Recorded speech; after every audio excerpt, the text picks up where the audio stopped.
बच्चों, तो क्या आप वन शॉट देख देख कर बोर हो गए हैं? तो मैं आपके लिए इस बार लाई हूँ जिसका हम वन शॉट भी कर चुके हैं, चैप्टर भी कर चुके हैं, प्रैक्टिस क्वेश्चंस भी कर चुके हैं, उसी का मोस्ट इम्पॉर्टेंट एमसीक्यूज का वीडियो। ठीक है, तो चैप्टर नंबर फर्स्ट अगर आपने अच्छे से पढ़ लिया है क्लास 12th का, जो कि है जीवों में जनन, तो उसके एमसीक्यू सॉल्व कीजिए और अपने आप को टेस्ट कीजिए कि आपने क्या क्या पढ़ा है और क्या क्या बाकी रहा है। ठीक है, तो चलिए शुरू करते हैं आज का मोस्ट इम्पॉर्टेंट एमसीक्यूज का वीडियो। चलिए तो शुरू करते हैं। क्वेश्चन नंबर फर्स्ट है, कोनिडिया का निर्माण किसमें होता है? पेनिसिलियम में, स्पाइरोगायरा में, कारा में और फर्न में। देखिए, ये जो चैप्टर है ये अपने आप में बहुत शॉर्ट में प्लांट्स को निपटाया गया है, लेकिन जब इससे क्वेश्चन बनते हैं, क्योंकि क्वेश्चन बनाने वाले ये सोचते हैं कि आप क्लास 11th पढ़ के आए हैं, तो वो क्लास 11th और 12th दोनों का इस चैप्टर का मिक्स करके आपको दे देते हैं। तो आपको लग रहा होगा ये स्पाइरोगायरा और कारा कब आ गया, तो ये कभी से था, लेकिन चैप्टर से इस तरह के क्वेश्चन यूपी, बिहार, राजस्थान और सीबीएसई तक में पूछे हुए हैं। तो चैप्टर के साथ साथ आपको थोड़ा सा इसको 11 से कनेक्ट करके चलना पड़ेगा, क्योंकि ये चैप्टर जो है पूरे जीव जगत के जनन के बारे में है।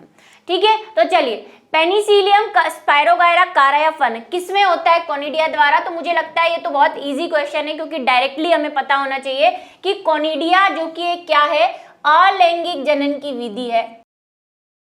अलैंगिक जनन की विधि है, जिसमें क्या होता है, इसका बेस्ट एग्जाम्पल और एनसीईआरटी का फोटो ही ये बता रहा है कि कोनिडिया जो है पेनिसिलियम में बनते हैं। पेनिसिलियम क्या है? एक कवक है, और इसमें आपने कुछ पुरानी यादें ताजा कर देते हैं जो कि आपकी बुक में भी बनी हुई है। देखो, एनसीईआरटी के फोटो से भी क्वेश्चन आते हैं, और यही इस बात का सबूत है कि वो फोटो से भी आपको क्वेश्चन पूछ सकता है। ऐसा पिक बना हुआ है एनसीईआरटी में पेनिसिलियम का, और वहां पे लिखा हुआ है कि ये जो है क्या है, ये है कोनिडिया, जो अलैंगिक जनन की विधि है। और ये कोनिडिया पेनिसिलियम में बनते हैं। पेनिसिलियम के जो बीजाणु हैं अलैंगिक, उनको क्या कहा जाता है? कोनिडिया कहा जाता है। ठीक है, तो इसका सही आंसर जो है वो क्या है? कोनिडिया, पेनिसिलियम में बनते हैं ये। नेक्स्ट है प्राकृतिक अनिषेक जनन। साथ साथ आंसर देते जाइए और एंड में आप मुझे बताएंगे कि आपके कितने क्वेश्चन सही हुए, कमेंट सेक्शन में लिख के। ठीक है, टोटल क्वेश्चन कितने सही हुए। प्राकृतिक अनिषेक जनन पाया जाता है। अगर हम पार्थेनोजेनेसिस की बात करें तो नेचुरली पार्थोजेनेसिस किस में होता है? मक्खी में, मधुमक्खी में, मच्छर में, या इनमें से सभी में। तो अनिषेक जनन क्या होता है, ये अगर आपको पता है तो आप पहचान लेंगे। आई होप आपने इसका आंसर दे दिया हो। अगर हम बात करें अनिषेक जनन की, यानी कि पार्थेनोजेनेसिस की, जब क्या होता है पार्थेनोजेनेसिस? बिना निषेचन के जब क्या हो जाए, किसी जीव का जनन हो जाए या कोई जीव की उत्पत्ति हो जाए, तो उसे हम क्या कहेंगे? बिना निषेचन। निषेचन नहीं हो रहा इसमें, तो उसे हम क्या कहते हैं? अनिषेक जनन। जनन तो हो रहा है, जीव तो उत्पन्न हो रहा है, समान जीव, लेकिन वो बिना निषेचन के उत्पन्न हो रहा है। तो ऐसा किसमें पाया जाता है? तो ऐसा जनरली मधुमक्खियों में पाया जाता है, बीज में। आंसर आपको मिल गया होगा। क्या होता है बीज में? बीज में जो रानी मक्खी होती है, उसके अंदर जो एग पड़े होते हैं, वो एग कैसे होते हैं? अगुणित होते हैं। अब ये अगुणित एग दो प्रकार से चीजें बनाते हैं। पहली ये चीज कि कई बार इसमें क्या होता है? निषेचन होता है, मतलब कि वही नर मक्खी आएगी, नर मधुमक्खी, नर बी, जिसको हम क्या कहते हैं? ड्रोन कहते हैं, वो आती है और अपने जो स्पर्म है वो इसमें डाल देती है। अब जितने इसमें स्पर्म है उतने तो स्पर्म क्या हो जाएंगे? मधुमक्खी के अंडों से निषेचित हो जाएंगे और उससे द्विगुणित संरचना बनेगी, द्विगुणित मधुमक्खी बनेगी। लेकिन जो अंडे बच जाते हैं, जो स्पर्म तो एक लिमिटेड क्वांटिटी में आए हैं, मान लो 20 आए, 25 आए, 50 आए, लेकिन एग तो अंदर थैला भरा हुआ है, तो जितने एग स्पर्म से निषेचित हो गए उससे तो द्विगुणित मधुमक्खी बन जाएगी, लेकिन जो अंडे अनिषेचित रहे उनसे भी मधुमक्खी बनती है और ये होते हैं अगुणित नर। क्या बनते हैं ये? अगुणित नर बन जाते हैं, कई बार ड्रोन बन जाते हैं। ठीक है, तो इसके अनिषेक अंडों से भी क्या होता है? मधुमक्खी का निर्माण हो जाता है, यानी कि मधुमक्खी का जन्म हो जाता है। इसीलिए बिना निषेचन के जीव बन रहा है, इसलिए इसको क्या कहते हैं? अनिषेक जनन। ठीक, चलिए, तो किसमें होता है? मधुमक्खी के अंदर। नेक्स्ट है, उच्च श्रेणी के पौधों में निषेचन होता है, बाहर या आंतरिक, जल में या हवा में। तो अगर हम उच्च श्रेणी के यानी हायर कैटेगरी के प्लांट्स की बात करें तो उनमें निषेचन कैसा होता है? तो हायर कैटेगरी में आपके कौन आते हैं? एंजियोस्पर्म, जिम्नोस्पर्म, ये सब आते हैं, है ना? एंजियोस्पर्म, जिम्नोस्पर्म, बताओ तो उनमें कैसा होता है? लिख के जल्दी से फटाफट आंसर बताओ। तो इनमें अगर हम निषेचन की बात करें तो इनमें या तो लघु बीजाणु पर्ण, गुरु बीजाणु पर्ण ऐसी कुछ संरचनाएं बनती है, या अगर एंजियोस्पर्म की बात करें तो फ्लावर जैसी संरचना बनती है ना, जिसमें कि स्त्रीधानी होती है और पुंकेसर होता है। पराग कण जो है स्त्री के एग में भ्रूणपोष में आता है, वहां पे क्या होता है? जनन की प्रक्रिया होती है। तो अगर हम ये निषेचन की प्रक्रिया देखें तो ये कहाँ हो रही है? ये कहीं वातावरण में नहीं हो रही, ये पुष्प के अंदर हो रही है। और जिम्नोस्पर्म में भी अगर हम बात करें तो वहां पे गुरु बीजाणु पर्ण के अंदर होती है। ठीक है, पूरा लाइफ साइकिल तो हम नहीं पढ़ सकते क्योंकि हम एमसीक्यूज कर रहे हैं भाई। तो एंजियोस्पर्म में पुष्प के अंदर होती है, वर्तिकाग्र के अंदर जो अंडाशय होता है उसके अंदर होती है। तो जो हायर श्रेणी, हायर कैटेगरी के जो पौधे हैं उनमें निषेचन की प्रक्रिया आंतरिक होती है, यानी अंदर होती है। बाहर ये निषेचन जनरली आपको देखने को मिलेगा एल्गीज में, जो पानी में रहती है, या जो लोअर कैटेगरी के एनिमल्स है उनमें। लेकिन हमें तो प्लांट ही पूछा है। लोअर कैटेगरी के एनिमल्स जैसे पॉरीफेरा है, फ्रॉग है, इन सब में बाहरी निषेचन होता है, फिशेज हैं कुछ। लेकिन प्लांट में, एल्गी में हमें देखने को मिलता है बाहरी निषेचन। लोअर एल्गी कोनिडिया वगैरह हैं जैसे उनमें, क्लेमाइडोमोनास है उनमें। लेकिन हायर में हमेशा आपको कैसा मिलेगा? आंतरिक, यानी कि इनर फर्टिलाइजेशन मिलेगा, इंटरनल फर्टिलाइजेशन। नेक्स्ट है, मध्य चक्र पाई जाती है या पाया जाता है, जो भी है। ऑस्ट्रिच साइकिल क्या होता है? गाय में होता है, भेड़ में होता है, कुत्ते में या कुत्ता में, और इन सभी में। तो जब हम बात करते हैं मैमल्स की, और मैमल्स में भी आपको पता है हम बात करते हैं दो कैटेगरी के, एक प्राइमेट्स और एक नॉन प्राइमेट्स। प्राइमेट्स में कौन कौन आता है? देखो, वैसे मुझे ये सब नहीं पढ़ाना चाहिए, पर बस वही मैं आपका थोड़ा सा कॉन्सेप्ट क्लियर करना चाह रही हूँ। मैं नहीं चाहती कि आप सिर्फ ऐसे ऑब्जेक्टिव टिक करके यहाँ से चले जाएं, ठीक है, समझ के जाए। प्राइमेट्स होते हैं और एक होते हैं नॉन प्राइमेट्स। किसके अंदर? मैमेलिया के अंदर। ठीक है, तो प्राइमेट्स में तो कौन आते हैं? हम आते हैं, मनुष्य, वानर, जिसमें बंदर, कपी सब आ गए। जबकि नॉन प्राइमेट्स में आते हैं आपके एक कुत्ता, यानी डॉग, भेड़, बकरी, है ना, गाय, ये सब आते हैं। तो हम दोनों में, मतलब चाहे वो प्राइमेट्स हो चाहे वो नॉन प्राइमेट्स हो, दोनों में जनन प्रक्रिया के लिए एक साइकिल चलता है फीमेल्स के अंदर, उसे हम बोलते हैं, प्राइमेट्स में तो उसे क्या बोलते हैं हम? मेंस्ट्रुअल साइकिल कहते हैं, यानी कि रज चक्र कहते हैं, रजो चक्र, रज चक्र। ठीक है, मेंस्ट्रुअल साइकिल, जिसको हम MC से डिनोट करते हैं, पीरियड्स आना।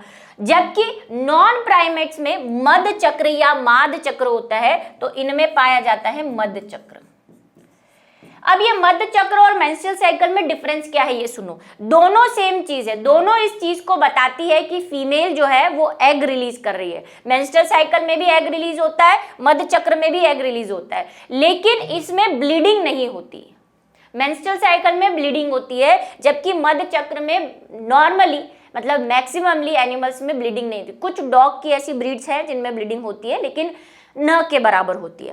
तो ये क्या है? मेंस्ट्रुअल साइकिल तो आपको पता ही है। मध्य चक्र की बात कर लेते हैं। मध्य चक्र में क्या होता है? दो तरह के एनिमल होते हैं। एक ऐसे एनिमल जो साल भर जनन कर सकते हैं, है ना, जैसे कि आपके गाय है, भेड़ है, ये साल भर जनन कर सकते हैं। लेकिन इनमें जब ओव्यूलेशन होता है यानी कि एग बाहर निकलता है, तो उस टाइम की या उस स्थिति के अंदर इनके क्या होती है, हीट, इसको क्या बोलते हैं, इसको बोलते हैं कि फीमेल हीट में है। क्या कहते हैं इसको, हीट साइकिल भी कहते हैं इसको, हीट साइकिल, फीमेल हीट में होती है, तब इसमें जनन अच्छे से हो सकता है ना, जनन के लिए तैयार होती है फीमेल। जबकि डॉग है जैसे, तो डॉग में क्या होता है, सीजनल रिप्रोडक्शन पाया जाता है, उनका एक सीजन होता है, जैसे बसंत ऋतु है, गर्मी के आसपास का मौसम है, तो सीजनल होते हैं। तो दोनों में पाया तो एस्ट्रस साइकिल ही जाता है, यानी कि मध्य चक्र ही पाया जाता है, लेकिन सीजन का डिफरेंस है। कुछ एनिमल साल भर जनन करते हैं, है ना, लेकिन जब वो हीट में होते हैं, यानी कि फीमेल जब हीट में होती है, जैसे हमारे यहाँ बोलते हैं कि फीमेल एग रिलीज कर रही है तो मेंस्ट्रुअल साइकिल चल रहा है, ऐसे वहां पे हीट में होती है फीमेल, तब वहां पे जनन की संभावनाएं बहुत ज्यादा होती है। और डॉग में सीजनल होता है, ठीक है, यानी कि किसी किसी मौसम में वो जनन के लिए तैयार रहते हैं। तो यहाँ पे किसमें पाया जाता है, आपको ऑप्शंस मिल ही गए होंगे, गाय, भेड़, कुत्ता, तीनों में क्या होता है, मध्य चक्र होता है। सम डिफरेंस क्या है, इसमें ब्लीडिंग होती है और इसमें ब्लीडिंग नहीं होती है। इसको जनरली हम हीट साइकिल कहते हैं, ऐसा कहते हैं हीट में है एनिमल, और यहाँ पे मेंस्ट्रुअल साइकिल को पीरियड्स होना या मेंस्ट्रुअल साइकिल ही कहते हैं। नेक्स्ट बात करते हैं, 124 शुक्राणुओं के निर्माण में कितने अर्धसूत्री विभाजन की आवश्यकता होगी। ठीक है, अगर आप शुक्राणु बनाना चाहते हैं, कितने, 124, तो आपको कितने मियोसिस करवाने पड़ेंगे, अर्धसूत्री विभाजन कितने करवाने पड़ेंगे। तो जब हम बात करते हैं तो हमें पता चलता है कि शुक्राणु बनते कैसे हैं। तो शुक्राणु जो होते हैं वो स्पर्मेटोगोनिया से बनते हैं, लेकिन सबसे पहले एक बनती है स्पर्मेटोसाइट मदर सेल, है ना, स्पर्म मदर सेल बनती है, स्पर्म मदर सेल। पूरी जो है स्टेप्स नहीं पढ़ रहे हैं, डायरेक्ट बात कर रहे हैं, ठीक है। स्पर्म मदर सेल बनती है, जिसको हम जनरली क्या बोलते हैं, स्पर्मेटोगोनिया से परिपक्व होने के बाद। इस स्पर्म मदर सेल में मियोसिस 1 और 2 दोनों एक साथ होता है, लेकिन मैं मियोसिस लिख रही हूं, मियोसिस होता है, और मियोसिस से 4 शुक्राणु बनते हैं, यानी कि एक सेल से क्या होता है, 4 शुक्राणु बनते हैं। तो आप ऐसे कितने विभाजन कराएं कि आपके पास जो है 124 जो है शुक्राणु बन जाए। तो सीधा सा है भाई, एक सेल से 4 बनते हैं, तो कितनी सेल से 124 बनेंगे, तो 124 डिवाइडेड बाय 3 कर दो, मैथ्स है ये तो, जनरल है ना, जनरल मैथ्स है ना। 124 डिवाइडेड बाय 3 कितना हो गया, 124 डिवाइडेड बाय 4 कर दो, क्या कर देंगे, 124 डिवाइडेड बाय 4, क्योंकि एक विभाजन से 4 शुक्राणु बन रहे हैं, तो 124 कितने में बनेंगे, में सिंपल डिवाइड है तो क्या आ जाएगा, 31, 4 तिया 12 और 1, तो कितने आपको डिवीजन लगेंगे, 31 डिवीजन लगेंगे, तब आपका क्या बन जाएंगे, 124 शुक्राणु बन जाएंगे। ठीक है, ऐसे और भी सवाल जो है नीट लेवल पे भी पूछे हुए हैं, जहां पे आपको पूछा जाता है। नेक्स्ट है, इनमें से किसको बंगाल का या किसे बंगाल का आतंक कहा जाता है, ब्रायोफिल्म को, जलकुंभी को, अगेव को या केला को, किसे कहा जाता है। भाई ये बिहार का क्वेश्चन है, ये मैंने बिहार बोर्ड से लिया है, ठीक है, इस महाज पे आया हुआ क्वेश्चन था ये। तो बंगाल का आतंक किसे कहते हैं। भाई ये कोई ऐसा प्लांट नहीं है जो लोगों पे गोलियां बरसा रहा है, ये आतंक किसी और नजरिए से है। ये आतंक इस नजरिए से है कि इसमें एक जनन की विधि पाई जाती है, या कायिक जनन की विधि पाई जाती है, कायिक जनन, और उस विधि को हम कहते हैं ऑफसेट। ऑफसेट नाम सुन के शायद आपको आंसर मिल गया हो, जिसको शायद हिंदी में भूसतारी कहते हैं, ऑफसेट। इसमें क्या होता है, ये प्लांट बहुत जल्दी जैसे ये एक इसका स्टेम है, ऊपर की तरफ प्लांट लगा हुआ रहता है और नीचे रूट्स रहती है। ये मान लो इसकी एक पर्वसंधि है, ये सब 11 पे पढ़े हैं वैसे तो आप, ठीक है। ये एक इसकी पर्वसंधि है, ये हर एक पर्वसंधि पे नया पौधा बना लेता है। जैसे ये पर्वसंधि किसको कहते हैं, स्टेम में 2 होती है, ये तो होती है पर्वसंधि, दोनों इधर उधर वाली पर्वसंधि है, बीच में पर्व है, तो ये हर एक पर्व के अंतर पे नया पौधा बना लेता है। ये पूरा एक पर्व है, ये इसकी संधि है, ये इसकी संधि, यहाँ पे फिर एक प्लांट बना लेगा ये, फिर एक पर्वसंधि ग्रो करेगा, फिर यहाँ पे एक प्लांट बना लेगा, फिर एक पर्वसंधि जाएगी, एक, ऐसे तरह बहुत जल्दी स्पीडली फैलता है। और अगर आपने तालाबों में देखा होगा तो इसकी भरमार लगी रहती है, मतलब बहुत कम दिनों में पूरा के पूरा तालाब ये जो है घेर लेता है। मैंने अपने 11th के बच्चों को इसका वीडियो भी दिखाया था कि कैसे ये फैलता है। तो इसका नाम है भाई जलकुंभी, उसे ही कहा जाता है, क्योंकि ये बंगाल की जो तालाब हैं या जो नदियां हैं उनमें बहुत फैल जाता है। और फिर इसके होने से, फैलने से होता क्या है कि नीचे जो एनिमल्स या प्लांट रह रहे हैं भाई ये पूरा कवर कर देगा नदी को, तो नीचे वालों को ऑक्सीजन सही से नहीं मिल पाती और नीचे के एनिमल्स और प्लांट मरने लग जाते हैं, मरेंगे तो सड़ेंगे और फिर पूरा के पूरा तालाब जो है वो बदबू मारने लग जाता है। इसीलिए इसको आतंकी है ये, है ना, कब्जा जमा लेता है। वाटर हाइंथिस जिसको कहते हैं इंग्लिश में, है ना, इंग्लिश नेम क्या है इसका, वाटर हाइंथिस, जलकुंभी। नेक्स्ट है द्विविखंडन किसमें पाया जाता है, ये भी सिंपल है, अमीबा, पैरामीशियम, जलकुंभी, अमीबा तथा पैरामीशियम दोनों में।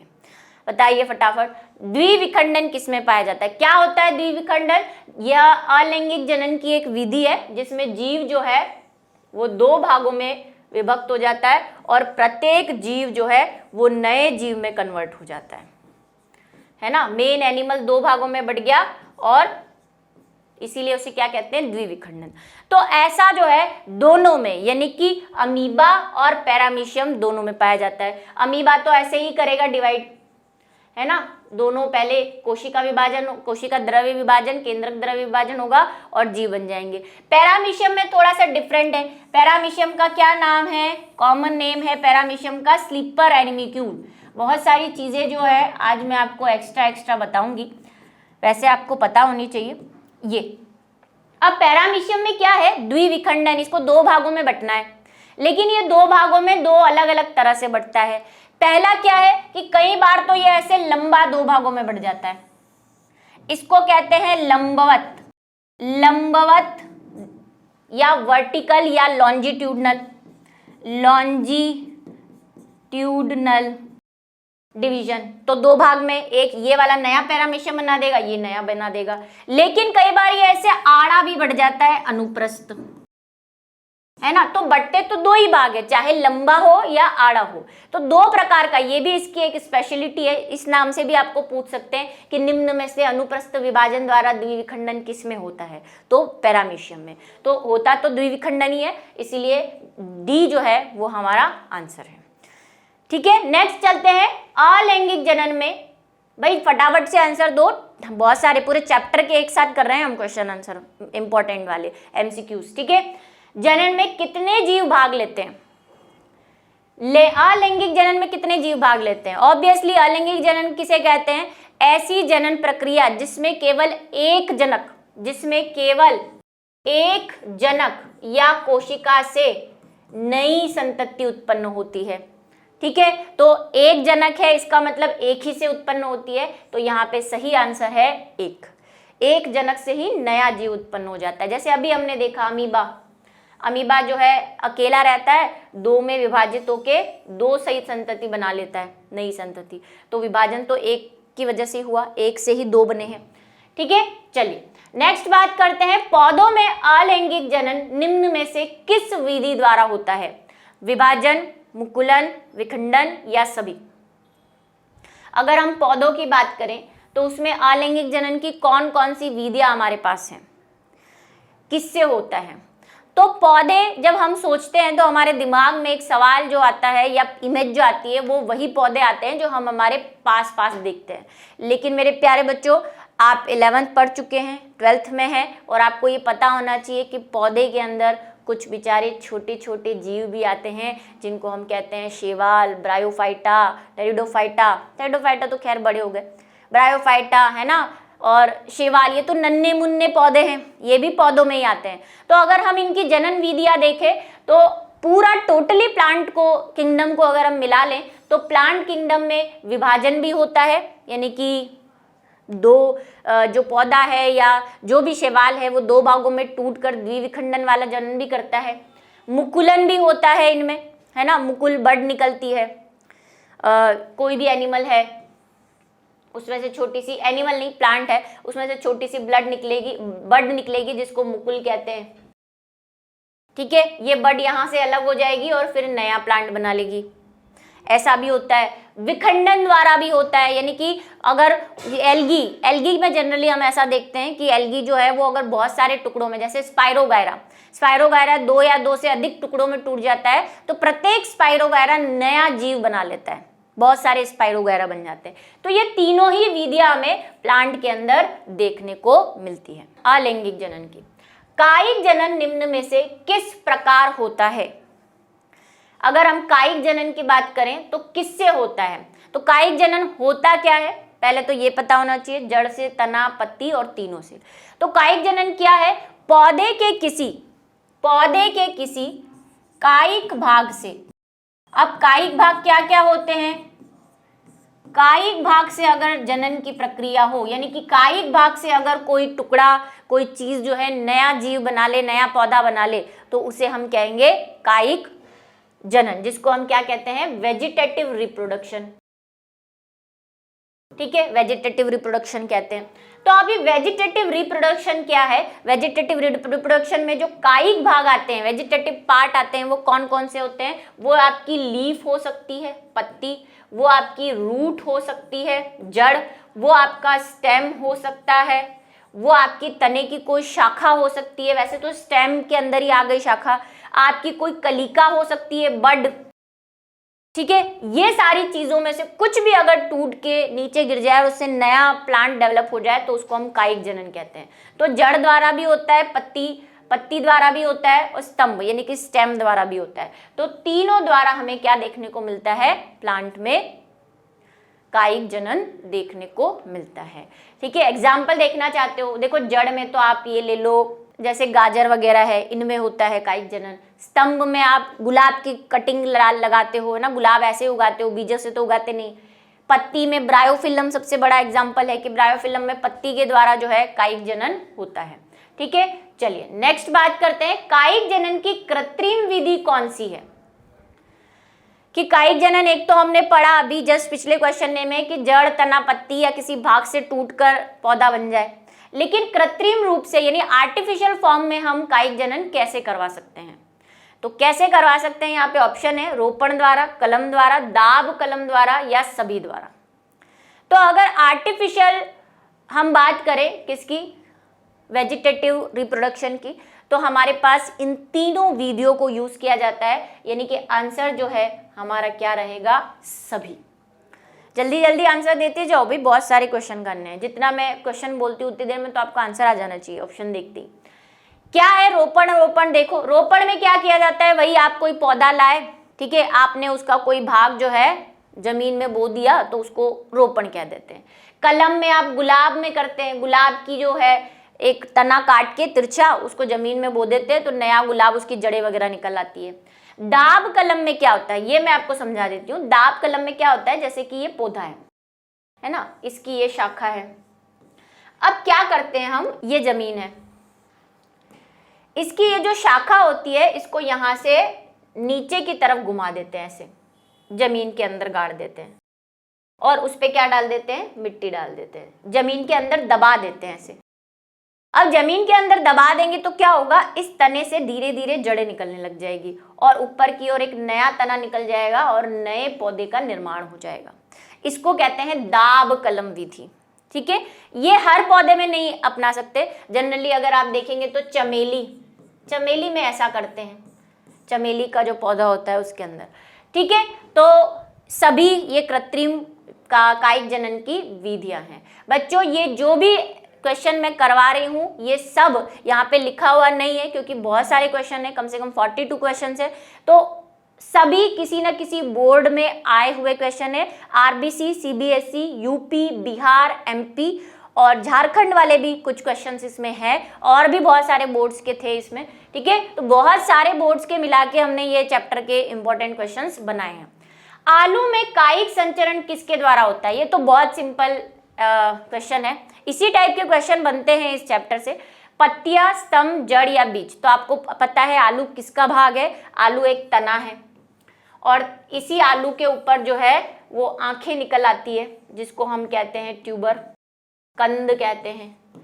एक्चुअली ये चैप्टर आपको 11 से कनेक्ट करके रखेगा और 11 से जुड़ के इससे क्वेश्चन बनेंगे, ठीक है। तो कंद या ट्यूबर बनता है और आलू क्या है, एक तना है और तने को ही हम स्तंभ कहते हैं। तो आलू में जो कायिक संचरण होता है या कायिक जनन होता है, संचरण और जनन यहाँ पे सेम ही बात है, ठीक है। तो वो किसके द्वारा होता है, तने के द्वारा होता है। नेक्स्ट बात करते हैं, वह प्रक्रिया जिसके द्वारा नर युग्मक एवं मादा युग्मक बनते हैं क्या कहलाती है ना। वह प्रक्रिया जिसमें नर युग्मक बनता है या मादा युग्मक बनती है या स्पर्म बनता है और फीमेल एग बनता है, इस प्रक्रिया को क्या कहते हैं। अब वो चाहे आप प्लांट ले लो चाहे आप एनिमल ले लो, बताओ, युग्मक जनन, निषेचन, भ्रूण जनन या आकार जनन।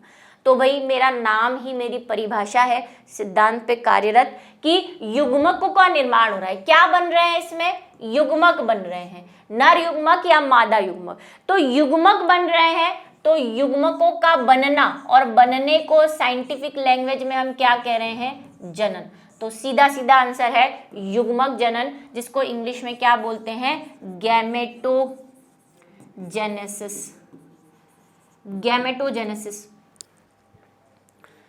नेक्स्ट है, युग्मक जनन में आकार जनन तथा अंग जनन बनने की सभी अवस्थाओं को सम्मिलित रूप से क्या कहते हैं। और बच्चों ये तो बहुत कम क्वेश्चन है, इस चैप्टर के जो बैच से जुड़े हुए बच्चे हैं उनको स्पेशल मैंने शायद 2 पार्ट्स करवाए हैं, 2 या 3 पार्ट करवाए हैं इस चैप्टर के ऑब्जेक्टिव के, तो वो आपके पास अलग खजाना है, 2 तो हैं ही शायद, ठीक है। तो वो आपके पास अलग खजाना है, उसको भी करना है। और मैं बार बार कहती हूँ ऑब्जेक्टिव चाहे कोई भी हो, किसी कंपटीशन में आया हो, नीट में आया हो, यूपी में आया हो, बिहार में आया हो, आपके लिए ऑब्जेक्टिव है, उसको उसी तरह से आपको पढ़ना है, ठीक है। चलिए, तो आकार जनन यानी कि युग्मक जो होता है, युग्मक जनन हमने पढ़ लिया कि नर युग्मक और मादा युग्मक का निर्माण, युग्मक निर्माण।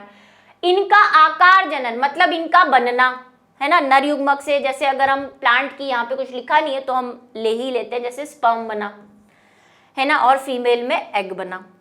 तो इनका बनना, इनका आकार रूप लेना, स्पर्म बनता है तो आपको पता है उसमें बहुत सारे चेंजेस होते हैं, आकार बनेगा, मादा के एग का भी आकार बनेगा, प्लस अंग जनन होना। अब ये अंग जनन का क्या मतलब है, अंग जनन का मतलब अंगों का निर्माण होना। अब अंग कब बनेंगे, अंग कब बनेंगे, अंग बनने से पहले तो भ्रूण बनेगा, भ्रूण बनने से पहले युग्मनज बनेगा, युग्मनज कब बनेगा, जब इन दोनों का निषेचन होगा। तो यहाँ पे आपको उलझाने की कोशिश की है, इनडायरेक्ट वे में आपसे ये पूछ रहा है कि युग्मक जनन से लेकर एक जीव में अंगों के निर्माण तक की प्रक्रिया, और ये अंग कहाँ बन जाते हैं, ये अंग तो भ्रूण में, भ्रूणी अवस्था में ही बन जाते हैं, मम्मी के पेट के अंदर ही बन जाते हैं, है ना, वहां पे ही अंग बन जाते हैं, फीटस होता है जब वो। तो अंग जनन की प्रक्रिया तक का जो पूरा प्रोसेस है उसको क्या कहेंगे, तो भाई उसको कहते हैं भ्रूण जनन, ठीक है। क्या कहेंगे उसको, एम्ब्रियोजेनेसिस।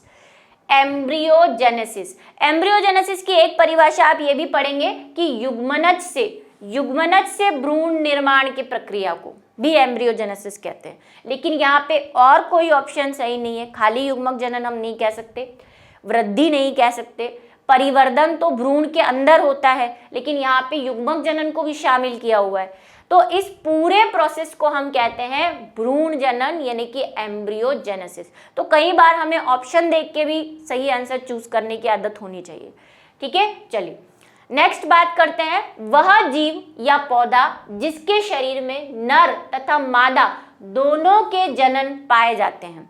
यहाँ पे जनन से ये मतलब है जनन अंग, ठीक है, क्योंकि ये किसी बोर्ड में आया हुआ क्वेश्चन है इसलिए मैंने इसको चेंज नहीं किया। हो सकता है वहां पे मिस प्रिंट हो, या हो सकता है वो यही लिखना चाहता हो, जनन आपको कंफ्यूज करने के लिए। तो ये बोल रहा है कि ऐसी बॉडी, चाहे वो प्लांट की हो चाहे वो एनिमल की हो, ऐसी बॉडी जिसमें नर और मादा यानी मेल और फीमेल दोनों रहते हो, ऐसी बॉडी को हम क्या कहते हैं, स्पोर, संयुग्मन, उभयलिंगी, द्विलिंगी। अब यहाँ पे ऑप्शन ऐसे खतरनाक है जो आपको शायद कंफ्यूज कर रहे हैं, क्योंकि कई बच्चे कहते हैं मैम द्विलिंगी और उभयलिंगी तो सेम ही होता है। लेकिन अगर जब आपको ऐसा शब्द दिया जाए वह जीव या पौधा, तो फिर आप बात करेंगे उभयलिंगी की। इसीलिए मैं इस क्वेश्चन को लाई हूं, ठीक है। उभयलिंगी बोलेंगे जिसको हम क्या कहते हैं, जनरली हम कहते हैं कि देखो उभयलिंगी को हम हर्मेफ्रोडाइट कहते हैं और द्विलिंगी को हम बाइसेक्सुअल कहते हैं। लेकिन जब आपको किसी एनिमल और प्लांट दोनों के बारे में पूछा हो, क्योंकि यहाँ पे जीव बोला है और पौधा बोला है, तो फिर आप उभयलिंगी को प्रेफरेंस देंगे बजाय कि द्विलिंगी को, बाइसेक्सुअल को, ठीक है। क्योंकि यहाँ पे द्विलिंगी का मतलब है उस जीव के अंदर, क्योंकि पौधों में देखो जनरली जो है वो द्विलिंगाश्रयी, उभयलिंगाश्रयी और एक लिंगाश्रयी जैसी टर्म्स आपने सुनी होगी, वो सिर्फ पौधों के लिए यूज की जाती है, एनिमल्स के लिए यूज नहीं की जाती। इसीलिए हमें यहाँ पे द्विलिंगी, क्योंकि यहाँ पे द्विलिंगी का मतलब द्विलिंगाश्रयी से है। इसका मैंने इंग्लिश ट्रांसलेशन देखा था और इंग्लिश ट्रांसलेशन के हिसाब से यही सही आंसर है और यही माना हुआ भी है, ठीक है। चलिए नेक्स्ट चलते हैं। वह प्रक्रिया जिसके अंतर्गत जीव समजात शिशुओं को जन्म देकर अपनी प्रजाति को निरंतर बनाए रखता है क्या कहलाता है। सिंपल सी डेफिनेशन है, आपको वैसे ही बिना ऑप्शन के पता चल जाना चाहिए, फिर भी देख लेते हैं ऑप्शन। जनन, लैंगिक जनन, अलैंगिक जनन, युग्मक जनन। भाई क्या है, जीव अपने ही जैसे संतति को उत्पन्न कर रहा है, अपनी ही प्रजाति को बढ़ा रहा है, इस प्रक्रिया को हम क्या कहते हैं, जनन, यानी कि रिप्रोडक्शन। किस प्रकार के जनन करने वाले प्राणियों में अधिक भिन्नताएं देखने को मिलती है। किस प्रकार के जनन, कौन सा जनन अगर आप करें या आप में होता है जिसकी वजह से आपकी जो प्रजातियां हैं, जो नई चीजें या नई संतति उत्पन्न होगी, नई संतति, जो नई जनरेशन उत्पन्न होगी, ऑफस्प्रिंग जिसको कहते हैं, उनमें वैरायटी आएगी, उनमें वैरायटी आएगी। ऐसा कब होता है, तो ऐसा किस जनन में होता है ये पूछना जाता है। अलैंगिक जनन, लैंगिक जनन, युग्मक जनन या कायिक जनन। तो बताइए, तो हमें पता है कि विभिन्नताओं का जो देवता है वो है लैंगिक जनन, यानी कि सेक्सुअल रिप्रोडक्शन। क्यों है, क्यों है सेक्सुअल रिप्रोडक्शन? क्योंकि हम कहते हैं कि सेक्सुअल रिप्रोडक्शन में एक दो तरह के पेरेंट, एक जनरली जिसको हम नर कह देते हैं और दूसरा जिसको हम मादा कह देते हैं, यानी कि मेल और फीमेल, ठीक है। मेल और फीमेल का मिलन होता है, फर्टिलाइजेशन होता है, और इस फर्टिलाइजेशन से क्या होगा, इसका भी डीएनए आएगा, इसका भी डीएनए आएगा। इसके डीएनए को मैं अलग कलर कर देती हूँ। तो जब संतति उत्पन्न होती है तो दोनों प्रकार के डीएनए का मिक्सचर हमारे पास आता है। अब ये मिक्सचर आएगा तो डीएनए कोई लक्षण उत्पन्न करेगा, जीन होगा उसके अंदर कोई लक्षण उत्पन्न होगा, तो लक्षणों में भी भिन्नता आएगी। जैसे आप है, आपके कुछ लक्षण आपके मम्मी से और कुछ लक्षण आपके पापा से। तो लैंगिक जनन में ही ये विभिन्नताएं आ सकती है। अलैंगिक जनन में ये विभिन्नताएं नहीं आ सकती, क्योंकि वहां पे एक ही जनक होता है और उसी से नई संतति उत्पन्न होती है, तो उसी के जीन्स जाते हैं, बस मिक्सचर नहीं होता कहीं भी, ठीक है। युग्मक जनन, तो भाई युग्मक जनन भी नर का नर के अंदर हो रहा है, मादा का मादा के अंदर, तो यहाँ पे भी मिक्सचर नहीं होगा। कायिक जनन भी वही है, पौधे का तना टूट के दूसरा पौधा बन रहा है, तो तना तो वही है, उसमें सेल भी वही है, उसमें डीएनए भी वही है, कोई मिलावट नहीं हुई। तो लैंगिक जनन जो है सही आंसर है। ये देखिए, ये भी एक अच्छा जो है क्वेश्चन है। प्रजनन के कुछ लक्षणों की व्याख्या करने हेतु कुछ कथन यहाँ पे दिए गए हैं, ठीक है। युग्मकों का संलयन होता है, ये भी शायद मैंने कहीं बिहार बोर्ड के अंदर देखा था इसको। युग्मकों का संलयन होता है, आनुवंशिक पदार्थ का स्थानांतरण होता है, अर्धसूत्र विभाजन होता है, संतति जनकों से समानता प्रदर्शित करती है। ये चार आपके पास स्टेटमेंट है, इसे पढ़ लो। नीचे दिए गए विकल्पों में से ऐसे विकल्प का चयन कीजिए जो अलैंगिक और लैंगिक दोनों प्रकार के प्रजनन के लिए सत्य हो। इन चार स्टेटमेंट में से आपको ऐसे स्टेटमेंट ढूंढने हैं जो सेक्सुअल और एसेक्सुअल रिप्रोडक्शन दोनों में फिट आते हो। मतलब समानता ढूंढनी है कि दोनों में क्या समानता है, बताओ जल्दी। सिमिलैरिटीज क्या है, पहला दूसरा, ये तो आप देख ही रहे हैं। दूसरा आपको स्टेटमेंट बताना है, तो एक एक करके शुरू करें, काटना छाटना। अभी तक आपने मुझे लगता है आंसर दे दिया होगा, काफी टाइम पास कर लिया मैंने। बात करते हैं पहले स्टेटमेंट की, युग्मकों का संलयन। क्या अलैंगिक जनन में युग्मकों का संलयन होता है? नहीं होता, युग्मक बनते ही नहीं है। युग्मक बनने की प्रक्रिया ही सिर्फ लैंगिक जनन में होती है, सेक्सुअल रिप्रोडक्शन में होती है, तो ये तो समानता बिल्कुल नहीं हो सकती। आनुवंशिक पदार्थों का स्थानांतरण, आनुवंशिक पदार्थ मतलब डीएनए, आरएनए, जीन्स, जो आप कहना चाहते हो, डीएनए का एक पीढ़ी से दूसरी पीढ़ी में जाना, तो क्या ये दोनों में होता है? बिल्कुल होता है, क्यों नहीं होता? अलैंगिक जनन में भले ही एक पेरेंट्स है, एक जनक है, लेकिन उसका डीएनए उसके संतति में तो जा ही रहा है ना, स्थानांतरण तो हो ही रहा है, और इसीलिए हम कहते हैं कि अलैंगिक जनन से बनी संतति बिल्कुल अपने पेरेंट्स के समान होती है। तो स्थानांतरण होता है, लैंगिक जनन में भी होता है। लैंगिक जनन में दोनों के मिलन के बाद डीएनए जो है अगली संतति में जाता है। मम्मी का डीएनए भी स्थानांतरित हो रहा है, पापा का डीएनए भी स्थानांतरित हो रहा है, तो ये बात तो सही है। पहला एक स्टेटमेंट तो मिल गया कि सेकंड वाला जो है वो सही होना चाहिए। अर्धसूत्री विभाजन होता है? कदापि नहीं, ये भूल कभी मत कर लेना, नाम भी मत ले लेना अलैंगिक जनन के अंदर अर्धसूत्री विभाजन का, ठीक है। अर्धसूत्री विभाजन अलैंगिक जनन में नहीं हो पाएगा, क्योंकि पहले से अगर द्विगुणित भी है कोशिका, तब भी वो तो हम कह रहे हैं कि बस सीधा सा नई संतति बन जाएगी, और वो चाहे द्विविखंडन से बने, मुकुलन से बने, किसी भी तरीके से बने, सीधे के सीधे संतति बनती है। जब युग्मक ही नहीं बनते तो अर्धसूत्री विभाजन का कोई लॉजिक ही नहीं है। जैसा पापा है, जैसे जनक है, जैसे पेरेंट्स है, वैसी ही संतति बनानी है, आधा अधूरा कुछ करना ही नहीं है, ठीक है। तो अर्धसूत्री विभाजन तो होता ही नहीं। फिर है संतति जनकों से समानता प्रदर्शित करती है, बिल्कुल दोनों में करती है।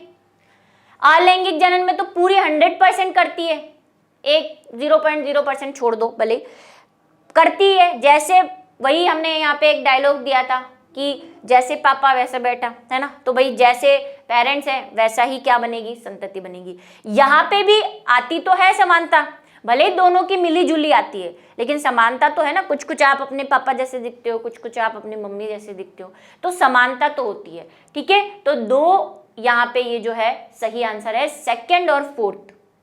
सेकंड और फोर्थ जो है हमारा सही आंसर है। जिन भी बच्चों ने इसका सही आंसर दिया है उसको मेरी तरफ से 2 लाख शाबाशियाँ, क्योंकि बाकी कुछ मेरे पास अभी देने को है नहीं, कौन बनेगा करोड़पति थोड़ी ना खेल रहे हैं हम, ठीक है, कुछ नहीं, शाबाशियाँ ही हैं, बहुत बहुत शाबाशियाँ। चलिए आ जाइए, ये आंसर जिसने दिया होगा उसको बहुत डीपली चीज समझ में आ गई होगी। शब्द क्लोन जो है को लैंगिक प्रजनन द्वारा प्राप्त संतति के लिए प्रयोग नहीं किया जा सकता, क्योंकि इससे पहले वाला भी अगर आपने मेरा डिस्क्रिप्शन सुना है तो आप इसका आंसर दे देंगे। क्लोन क्या होते हैं पहले तो ये पता होना चाहिए। क्लोन का मतलब होता है एकदम कॉपी, एकदम कॉपी, फोटो कॉपी निकालते हैं ना, ये फोटो और उसकी कॉपी, उसको कहते हैं क्लोन। तो अलैंगिक जनन में हम ये नहीं कह सकते कि जो भी पेरेंट्स हैं उनमें जब फर्टिलाइजेशन होगा और जो उनकी संतति उत्पन्न होगी वो बिल्कुल पेरेंट्स की कॉपी होगी, बिल्कुल नहीं। फिर तो ऐसा अगर होता तो आप सब एक जैसे दिखते, सारे इंसान एक जैसे दिखने चाहिए थे, कौन मम्मी कौन पापा, कौन बच्चा कौन बूढ़ा, कुछ समझ ही नहीं आनी चाहिए, सबकी शक्ल एक जैसी, सबकी हाइट एक जैसी, लेकिन ऐसा नहीं होता। हम में चाहे पेरेंट्स के दोनों के थोड़े थोड़े गुण हो, लेकिन फिर भी हम उनसे दिखने में कुछ कैरेक्टर्स में अलग होते हैं, तो हम में विभिन्नताएं आती है। तो लैंगिक जनन का सबसे बड़ा कैरेक्टर ही क्या है कि उसमें विभिन्नताएं आती हैं, उसमें कभी क्लोन नहीं बन सकता, उसमें फोटोकॉपी नहीं आ सकती। हालांकि हम कहते हैं कई बार कि बच्चा ये तो बिल्कुल अपने पापा की फोटोकॉपी है, लेकिन वो थोड़े टाइम के लिए होता है, जैसे जैसे बड़ा होता है फोटोकॉपी में चेंजेस आने लग जाते हैं, है ना। वैसे तो संतति में जनक के डीएनए की हूबहू प्रतिलिपि नहीं होती, क्या इसीलिए हम क्लोन वर्ड यूज नहीं कर सकते लैंगिक जनन में? बताना है आपको। केवल एक जनक के डीएनए की प्रतिलिपि बनती है जो कि संतति को स्थानांतरित हो जाती है, मतलब या तो मम्मी की सारे जीन्स मिले होंगे या पापा के मिले होंगे, ऐसा कुछ होता है। सोचो, संतति अलग अलग समय पर बनती है, इसलिए क्लोन नहीं कह सकते कि भाई एक बच्चा अभी जन्मा है, एक थोड़ा बाद में 4-5 साल बाद जन्मेगा, तो उसको क्लोन नहीं कह सकते, इसलिए क्लोन नहीं कह रहे हैं। जनक एवं संतति का डीएनए पूर्ण रूपेण भिन्न होता है, या फिर जो पेरेंट्स होते हैं और उनकी संतति होती है उनमें डीएनए बिल्कुल अलग होता है, बिल्कुल पूर्ण रूपेण अलग होता है, इसीलिए ऐसा नहीं कह सकते कि वो क्लोन है। बताओ, इसका भी बहुत अच्छा क्वेश्चन है ये भी किसी बोर्ड से ही लिया है मैंने, शायद यूपी बोर्ड से आया हुआ क्वेश्चन है। बताओ, मुझे लग रहा है आपको इसमें और इसमें कंफ्यूजन हो रहा होगा, मैं क्लियर कर देती हूँ। अभी मैंने कहा कि हमें पेरेंट से ऑफस्प्रिंग आती है, मतलब कि नर और मादा के मिलने से जो है लैंगिक जनन में ऑफस्प्रिंग बनती है। कुछ कैरेक्टर नर के होते हैं, कुछ मादा के, डीएनए आते हैं दोनों के। और अभी मैंने कहा कि हम कुछ कुछ अपने मम्मी की तरह कुछ कैरेक्टर्स, अब दिखने में ही नहीं अंदर की भी बात कर रहे हैं, कैरेक्टर इन द सेंस कि ये नहीं कि आपका रंग गोरा है या काला है, वो भी है, लेकिन अंदर भी कुछ ऐसे जीन्स है जो आपके आधे आपको मदर से मिले हुए हैं, आधे आपको आपके फादर से मिले हुए हैं। तो आपके जो डीएनए है, आपका जो डीएनए है उसमें कुछ समानता है आपके पेरेंट पापा की भी है, कुछ समानता है आपके मदर की भी है, क्योंकि दोनों का आधा आधा डीएनए। लेकिन हम ये नहीं कह सकते कि ये जो डीएनए बना है ये इन दोनों से बिल्कुल अलग है। बिल्कुल अलग तो है ही नहीं, भाग ही उनका है, तो बिल्कुल अलग तो नहीं हो सकता।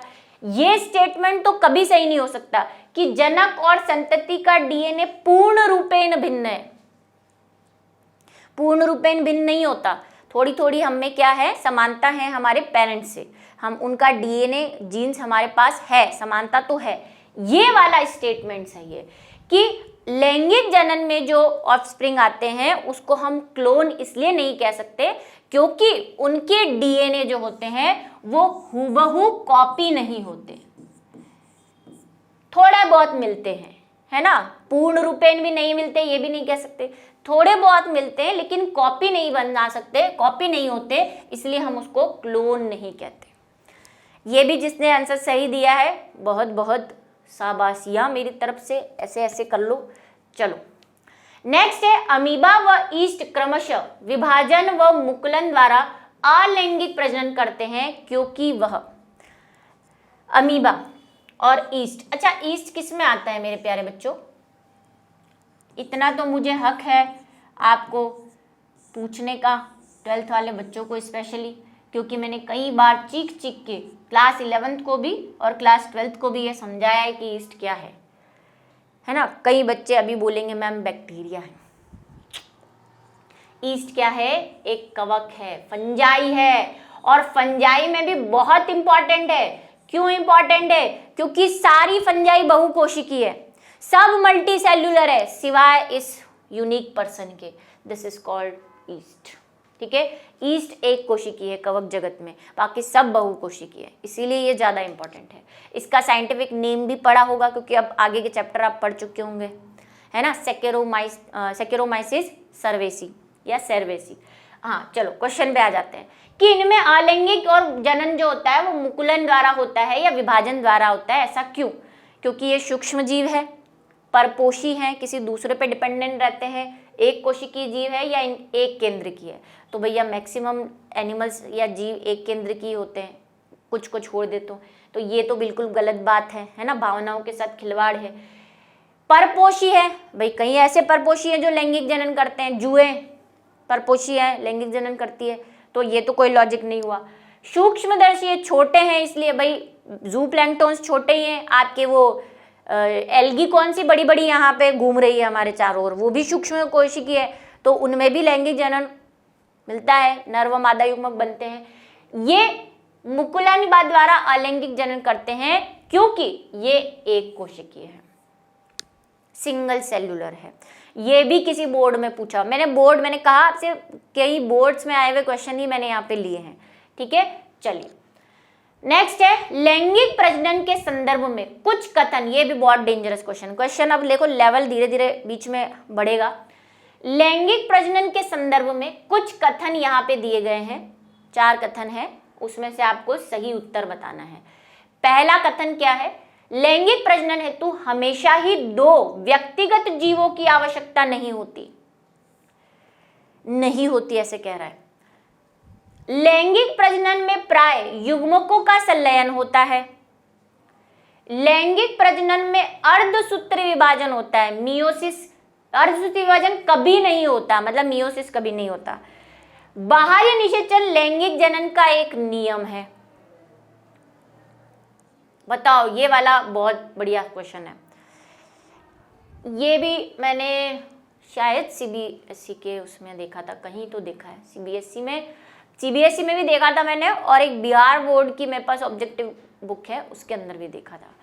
हाँ, चलो बताओ जल्दी से क्या है इसका सही आंसर। आई होप समझ में आ गया होगा आपको बिल्कुल अच्छी तरह से, और आप आंसर भी दे देंगे। चलो मैं बताऊं, अब मेरा नंबर आएगा, बल्ले बल्ले। चलो क्या है भाई, लैंगिक प्रजनन हमेशा ही 2 व्यक्ति जीवों की आवश्यकता नहीं होती। ये कह रहा है कि जब भी हम सेक्सुअल रिप्रोडक्शन करते हैं, जहां पे हम कह रहे हैं कि एक नर युग्मक यानी कि मेल गैमेट होता है और एक फीमेल गैमेट होती है,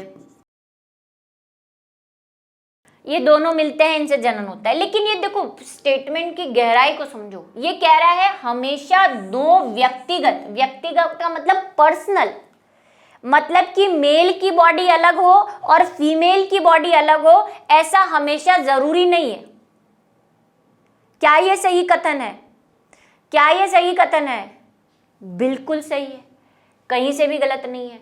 ऐसा जरूरी थोड़ी ना है कि मेल अलग घर में रहे और फीमेल अलग घर में रहे, यानी कि हम जिसको बोलते हैं कि वो कैसे हो, एक लिंगाश्रयी हो, है ना, एक लिंगाश्रयी हो, ऐसा जरूरी नहीं है ना कि एक पौधे पर एक नर रहे दूसरे पौधे पर मादा रहे, ऐसा जरूरी नहीं है। एक पौधे पर ही नर और एक पौधे पर ही मादा रहेगी, यानी कि द्विलिंगाश्रयी भी होंगे, अगर वो मोनोओशियस भी होंगे तब भी निषेचन हो सकता है, लैंगिक जनन हो सकता है।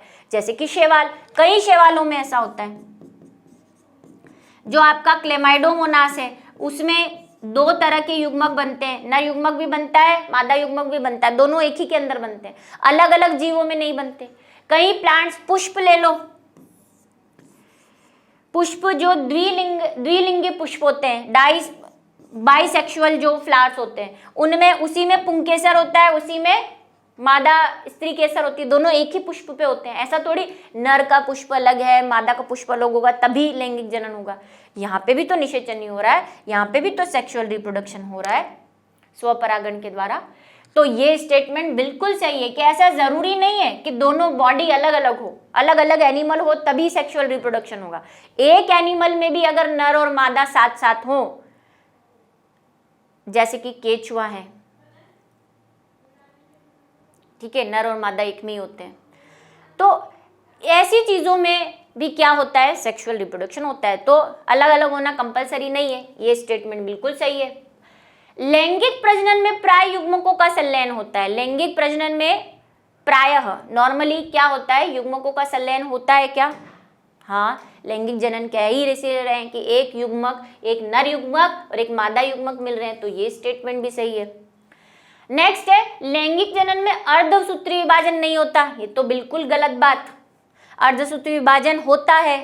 अभी हमने बोला होता ही अर्धसूत्री विभाजन लैंगिक जनन में है। युग्मक कैसे बनेंगे, है ना, पेरेंट्स अगर द्विगुणित है 2n है तो उससे अगर आपको युग्मक बनाने हैं तो n बनाने पड़ेंगे, अगुणित बनाने पड़ेंगे और उसके लिए अर्धसूत्री विभाजन करना पड़ेगा।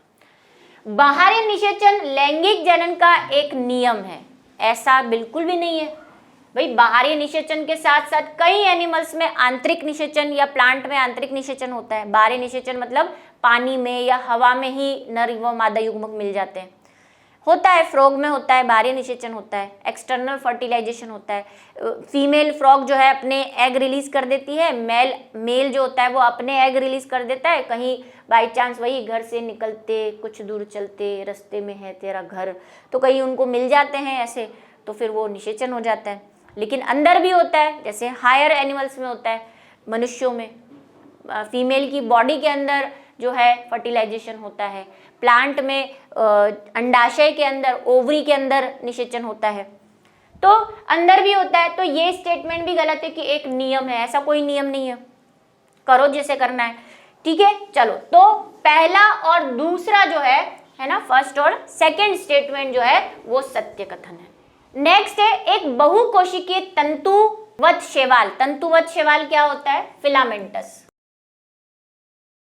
जिसमें ऐसे फिलामेंट हो, है ना, तंतुवत शैवाल लैंगिक जनन चक्र प्रदर्शित करती है।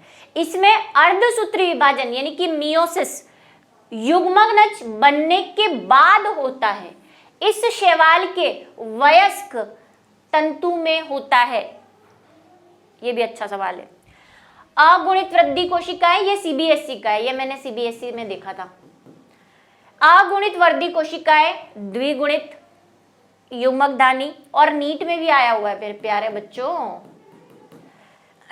द्विगुणित वृद्धि कोशिकाएं द्विगुणित युग्मकधानी, द्विगुणित वृद्धि कोशिकाएं अगुणित युग्मकधानी, अगुणित वृद्धि कोशिकाएं अगुणित युग्मकधानी। अब पहले मैं इनकी हिंदी कर देती हूँ, है ना। वृद्धि कोशिकाओं कुछ नहीं, ये कह रहा है नॉर्मल जो सेल्स होती है ना, सोमेटिक सेल्स, मतलब नॉर्मल अगर आप शैवाल लो तो उसकी बॉडी, मेन बॉडी की बात कर रहा है। और युग्मकधानी जिससे युग्मक बनते हैं, है ना। युग्मकधानी किसको कहेंगे? जिसमें गैमेट बन रहे हैं। गैमेट एक धानी में बनते हैं, एक सैक में बनते हैं, तो उसको हम कह रहे हैं युग्मकधानी। तो ये कह रहा है कि अगर एक शैवाल है और इसमें लैंगिक जनन हो रहा है, मतलब नर व मादा मिल रहे होंगे और क्या बन रहा है? युग्मनज बन रहा है। लेकिन अर्धसूत्री विभाजन कब हो रहा है? सिर्फ युग्मनज बनने के बाद होता है, उससे पहले कहीं नहीं दे रखा। इसीलिए कह रहा है जिसमें अर्धसूत्री विभाजन युग्मनज बनने के बाद होता है, यानी कि ये जायगोट है, युग्मनज। बस यहां से जब इस यहां पे अर्धसूत्री विभाजन होगा, सिर्फ मियोसिस होगी यहां पे, और कुछ बनेंगे, बीजाणु बन गए, मान लो स्पोर्स बन गए, और फिर उनसे जो है शैवाल बन जाएगा। उससे पहले कहीं भी ये कह रहा है कि अर्धसूत्री विभाजन नहीं हो रहा है, क्योंकि होता तो वो बता देता। इसके कहने का ये मतलब है सिर्फ इसी जगह पे अर्धसूत्री विभाजन हो रहा है। अब जरा सोचो, ये युग्मनज है, इससे अर्धसूत्री विभाजन हुआ तो जो भी सेल्स बनेगी वो अगुणित बनेगी, n बनेगी, गुणसूत्रों की संख्या आधी होगी, अगुणित होगी, और फिर इसके आगे तो कोई विभाजन होना नहीं है। इसका मतलब मेन जो शैवाल बन रहा है जनन के बाद, युग्मनज के बाद जो बनेगा वही तो मेन शैवाल होगा। तो मेन शैवाल बन रहा है वो तो अगुणित है, तो मेन बॉडी यानी कि वर्दी बॉडी कैसी होगी? ऑब्वियसली n होगी, अगुणित होगी। अब मेन बॉडी जब अगुणित है और अगर इसको लैंगिक जनन करना है, अगर ये मेन बॉडी ही अगुणित है जनरली, अच्छा ये चीज आपको पता है यानी इसकी जरूरत ही नहीं है, ज्यादातर शैवालों की जो मेन बॉडी होती है वो अगुणित ही होती है, ये एक फैक्ट है, ठीक है। अब ये अगुणित है और अगर इसको नर व मादा बनाने हैं तो अब पहले से ही अगुणित है, आगे अर्धसूत्री विभाजन करके क्या करेगा? 1/4 बनाएगा, है। हम तो दो ही है, एक तो द्विगुणित होता है, डिप्लॉइड या हैप्लॉइड ही होते हैं, 1/4 तो कुछ होता ही नहीं है, तो भाई आधे ही है पहले से, उसको और आधा थोड़ी करेगा। तो अगर जब इसको युग्मक बनाने होंगे यानी कि मेल और फीमेल बनाने होंगे, तब तो इसको सिर्फ समसूत्री ही करना पड़ेगा, फिर ये दोनों मिल जाएंगे, वापस युग्मनज बन जाएगा द्विगुणित, और फिर उसको अगुणित करना पड़ेगा,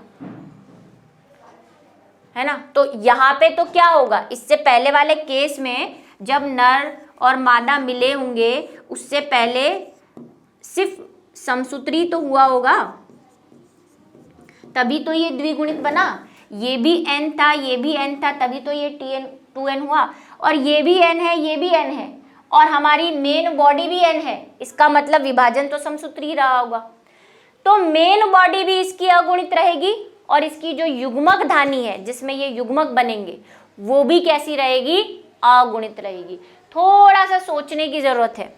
अगुणित वर्धी कोशिकाएं और अगुणित युग्मक धानी दोनों अगुणित है, क्योंकि शैवाल ही हैप्लॉइड है। सिर्फ जायगोट बनेगा तब हमें मेन शैवाल अगुणित बनाना पड़ेगा, तो जायगोट से डायरेक्ट शैवाल नहीं बना सकते, क्योंकि मेन शैवाल तो हमारा हैप्लॉइड है, तो अर्धसूत्री विभाजन करना पड़ेगा, तब अर्धसूत्री विभाजन होता है, ठीक है। नेक्स्ट, गन्ने व अदरक जैसे पौधों की पर्व संधियों से वर्दी का मतलब वही सोमेटिक कायिक, है ना, जो बोलना चाहते हो, सोमेटिक को कायिक भी बोलते हैं। कायिक प्रवर्ध प्रोग्यूल्स के उपजने का प्रमुख कारण क्या है? गन्ने में कभी देखा आपने गन्ना कैसे बढ़ता है? देखो गन्ने में क्या होता है, यहाँ पे आपको एक लाइन्स दिखती है, इस लाइन को बोलते हैं पर्व संधि। पर्व संधि को इंग्लिश में बोलते हैं नोड, और बीच का ये जो भाग होता है इसको बोलते हैं पर्व, इंटरनोड। इंटरनोड। गन्ने में क्या होता है, यहां से गन्ना अगर है ना तो उसके यहां से ऐसी छोटी छोटी संरचनाएं निकलने लग जाती हैं। अब अगर इन संरचनाओं को आप जमीन में यहाँ से काट के, गन्ने का ये भाग काट के जमीन में डाल दो तो नया गन्ना उग जाता है, उसको बोलते हैं प्रोग्यूल। ठीक है, यानी कि इस गन्ने से नया गन्ना मिलना, मतलब आप कह सकते हैं अलैंगिक या कायिक जनन की, कायिक जनन है मेनली क्योंकि पौधे के किसी भाग से हो रहा है, तो कायिक जनन की विधि है। तो ऐसा क्यों होता है? पर्व संधियां पर्वों से छोटी होती है इसीलिए, पर्व संधियों में विभोजक की कोशिकाएं होती हैं इसलिए, पर्व संधियां मृदा के निकट स्थित होती है इसीलिए, पर्व संधियों में पर्ण हरिम विहीन अप्रकाशिक कोशिकाएं होती है इसलिए। भाई अप्रकाशिक का तो जनन से लेना ही क्या, वैसे भी सारे प्लांट्स में तो प्रकाश संश्लेषण होता है, तो ये वाला स्टेटमेंट तो अपने आप में गलत है। ठीक है, मृदा के निकट होती है। मैंने अभी तक ये नहीं कहा कि मिट्टी के पास होगा तो ही वही वाला जो है नया पौधा बनाए। किसी भी भाग से जहाँ पे भी ऐसी संरचनाएं निकल रही हो आप उसको काट के बो दो, तो मिट्टी का कुछ नहीं। हाँ, मिट्टी में डालना जरूर पड़ेगा, लेकिन उससे मिट्टी के निकट वाला भाग से ही ऐसा होगा ऐसा कोई जरूरी नहीं है। ये स्टेटमेंट कह रहा है जो बिल्कुल सही है, बी वाला, कि ऐसा इसीलिए होता है क्योंकि हम क्लास 11th के अंदर पढ़ के आए हैं कि 3 प्रकार के विभोजक होते हैं। एक होता है शीर्षस्थ विभोजक, जो यहाँ पे शीर्ष पे होता है जिससे पौधे की लंबाई में वृद्धि होती है। एक होता है लेटरल मेरिस्टेम, पार्श्व विभोजक, जिससे तने की मोटाई में वृद्धि होती है, कैम्बियम एधा जिसको आप बोलते हैं वो।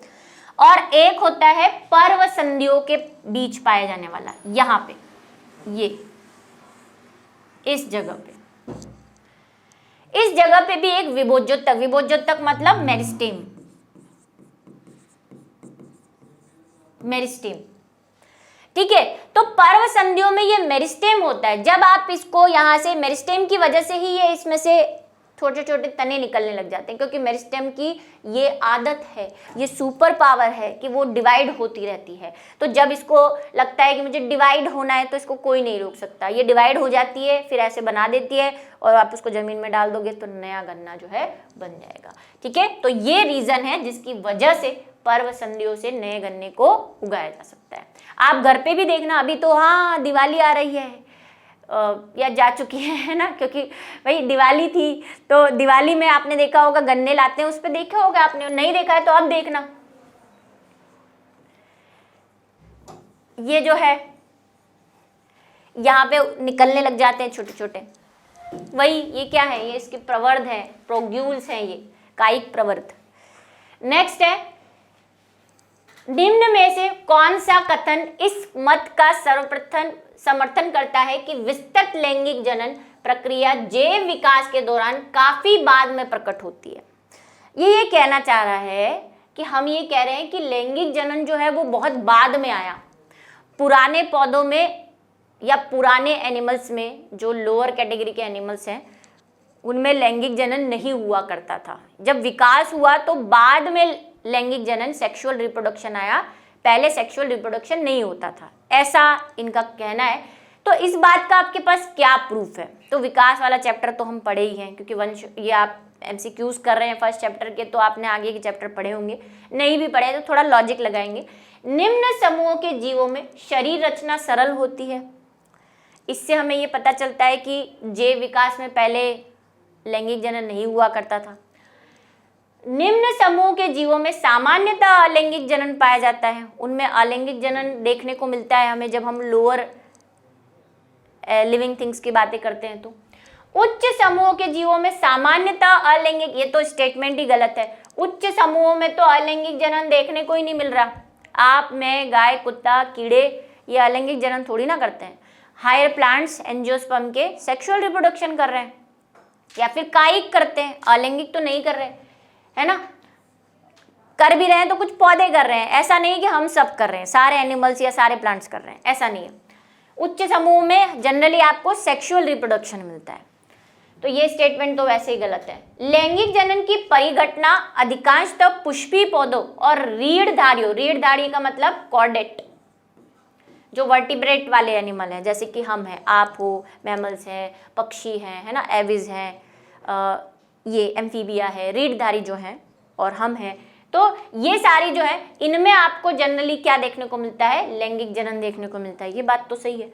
पुष्पी पादप, पुष्पी पादप किसको कहते हैं, एंजियोस्पर्म को, जिसमें पुष्प लगते हैं, है ना। जिम्नोस्पर्म में भी पुष्प नहीं बनता, एंजियोस्पर्म में बनता है, इसलिए उनको पुष्पीय पादप या आवृत बीजी पादप भी कहते हैं। तो उनमें हमको जनरली, और जो रीढ़धारी है, कशेरुकी हैं, जो वर्टिबल कॉलम जिसमें पाई जाती है, उनमें भी सेक्सुअल रिप्रोडक्शन देखने को मिलता है। ये स्टेटमेंट सही है। तो एक स्टेटमेंट तो हमें मिल गया, दूसरा ढूंढना है। तो दूसरा स्टेटमेंट ये है कि जब हम निम्न समूहों को, यानी कि आप देखो पॉरीफेरा, पॉरीफेरा एक एनिमल है, सिलेंट्रेटा, हाइड्रा, इन सब एनिमल्स को जब हम देखते हैं, जेलीफिश, इनको जब हम देखते हैं तो इनमें सेक्सुअल रिप्रोडक्शन जनरली हमें देखने को नहीं मिलता। जनरली हमें क्या होता है, इनमें अलैंगिक जनन देखने को मिलता है। प्लांट्स में भी देख लो, प्लांट्स में सबसे निम्न समूह आप किसको गिनते हैं, तो एल्गी और ब्रायोफाइटा को गिनते हैं। एल्गी में जनरली आपको एसेक्सुअल रिप्रोडक्शन देखने को मिलेगा, जूस्पोर्स बनते हैं। सेक्सुअल रिप्रोडक्शन उतना लेवल का नहीं है, मतलब मेल और फीमेल गैमेट बनते हैं, लेकिन ऐसा नहीं है कि बिल्कुल एक दूसरे से डिफरेंट है और निषेचन हो रहा है, हम उसको उसके इक्वल मान लेते हैं, लेकिन ऐसा परफेक्ट वाला सेक्सुअल रिप्रोडक्शन नहीं देखने को मिलता। तो ये वाला जो है, सेकंड वाला और फोर्थ वाला स्टेटमेंट सही है। ये कोई बात नहीं हुई कि उनकी संरचना सरल है इसलिए वो हम ये मान ले कि उनमें नहीं रहा होगा, ऐसा नहीं कह सकते। तो सेकंड और फोर्थ, हाँ, सेकंड और फोर्थ जो है वो स्टेटमेंट सही है इस जैव विकास के हिसाब से। नेक्स्ट है, अमीबा व जीवाणु जैसे एक कोशिकीय जीवों में प्राकृतिक मृत्यु नहीं होती, क्योंकि अमीबा कभी नहीं मरता, जीवाणु कभी नहीं मरते, ऐसा कहते हैं ये अमर है।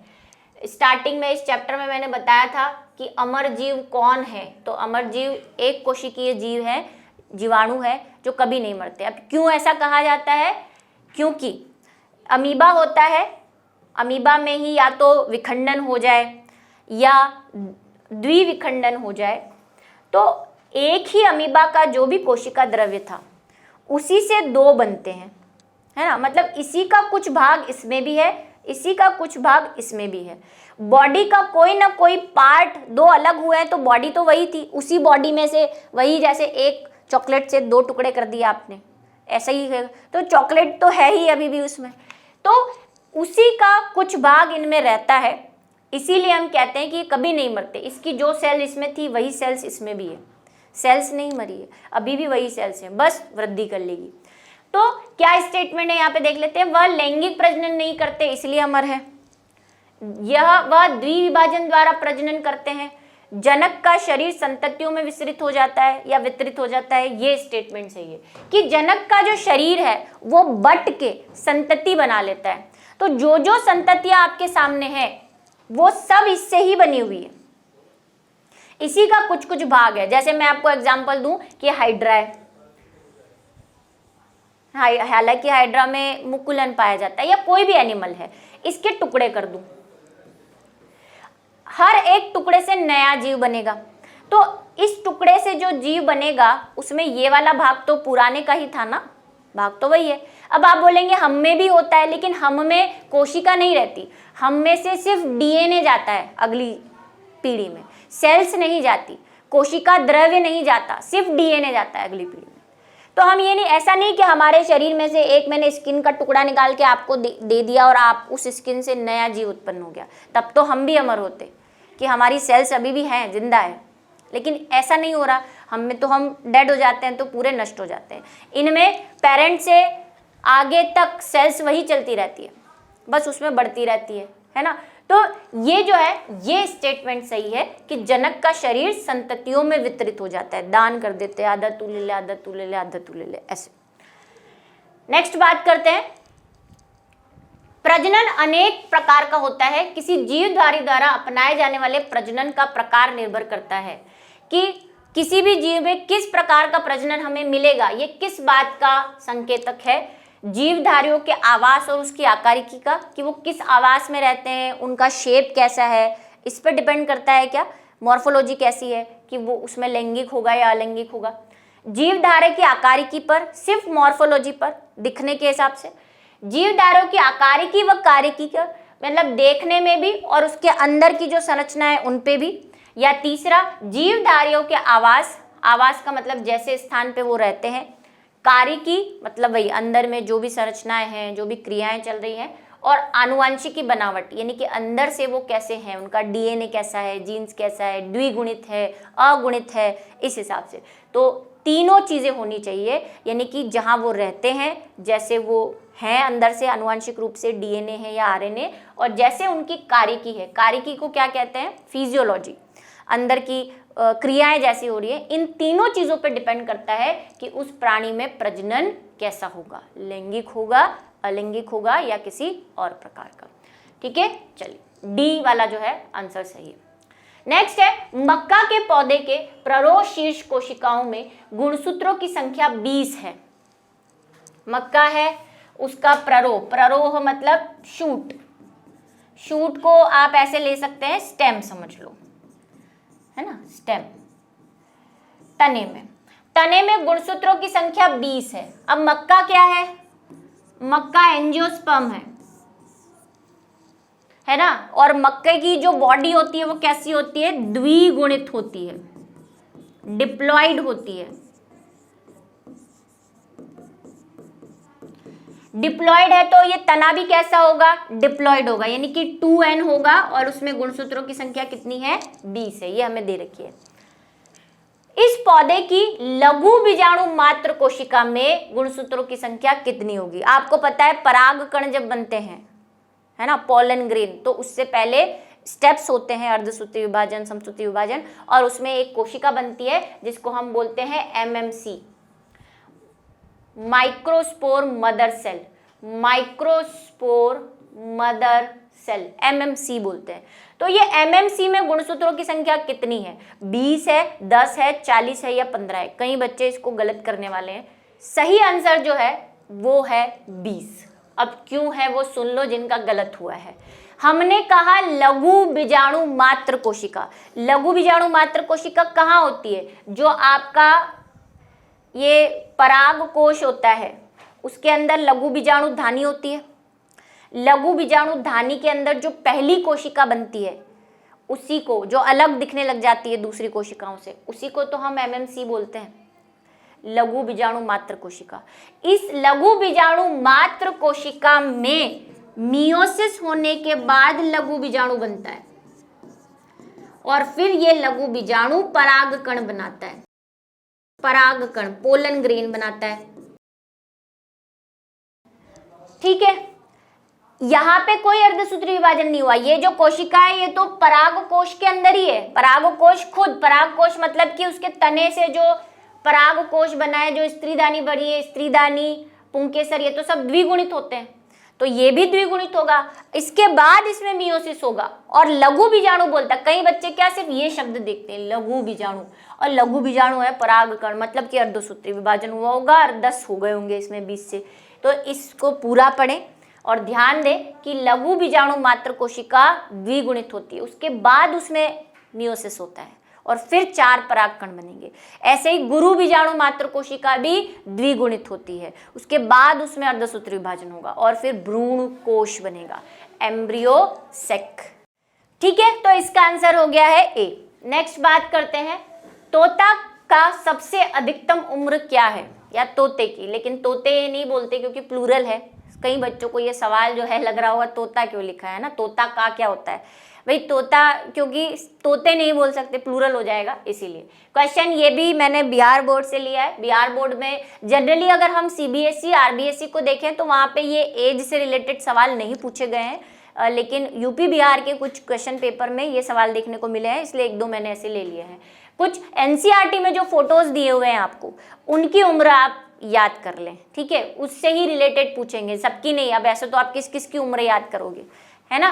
तो तोते की जो मैक्सिमम एज होती है याद ही करनी पड़ेगी, इसमें कुछ समझने जैसा तो है नहीं। 140 साल तक एक तोता जो है वो जिंदा रह सकता है, पैरेट। ठीक है, नेक्स्ट है घड़ियाल एवं मे फ्लाई। ये मे फ्लाई तो मैंने क्लास में बताई है स्पेशली, का जीवन काल होता है क्रमशः 15 वर्ष 1 सप्ताह, 30 वर्ष 1 सप्ताह, 45 वर्ष 1 महीना, 60 वर्ष 1 दिन। अगर आपको घड़ियाल की नहीं पता है और आपने मेरी क्लास देखी है तो आप इसका आंसर बिल्कुल निकाल लेंगे, क्योंकि मैंने वहाँ स्पेशली मे फ्लाई की एज बताई थी कि जब हम जीवन पढ़ते हैं कि जीवन क्या होता है, लाइफ स्पैन क्या होता है, तो हमने एक हाईएस्ट एज देखी थी और एक लोएस्ट एज देखी थी, और मैंने कहा था सबसे लोएस्ट लाइफ साइकिल जो है या लाइफ स्पैन है वो एक मे फ्लाई का होता है, और वो होता है 1 दिन। 1 दिन का जीवन है, उसमें इसको वृद्धि भी करनी है, जनन भी करना है, बच्चे पैदा भी करने हैं और फिर मर भी जाना है। हाय कितने काम है इसके पास। तो यहाँ से आपका आंसर आ जाएगा 60 ईयर्स तो किसकी है, घड़ियाल की है, और 1 दिन जो है मे फ्लाई की है।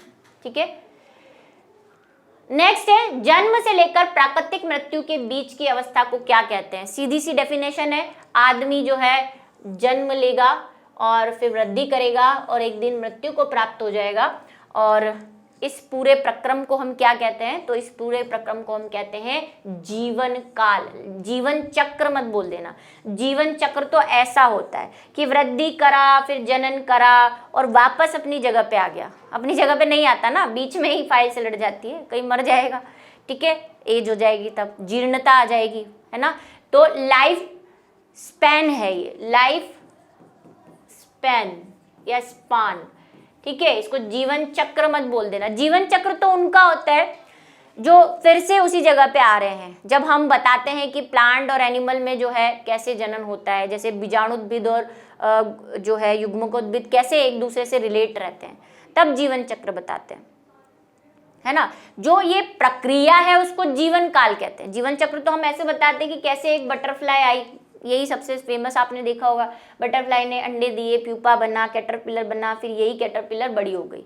लेकिन वही थोड़ी ना हुई है, वो वाली तो मरेगी ना जो मेन थी, तो उसको हम जीवन काल कहते हैं। मृत्यु तक का जो समय है उसको हम क्या कहते हैं, जीवन काल। कई बच्चे जीवन चक्र टिक और जीवन काल में कंफ्यूज हो रहे हैं। लाइफ साइकिल तो हम ऐसे बताते हैं कि वो कैसे उसका जीवन चक्र चलता है, मृत्यु वाला चीज आते ही जीवन काल हो जाएगा।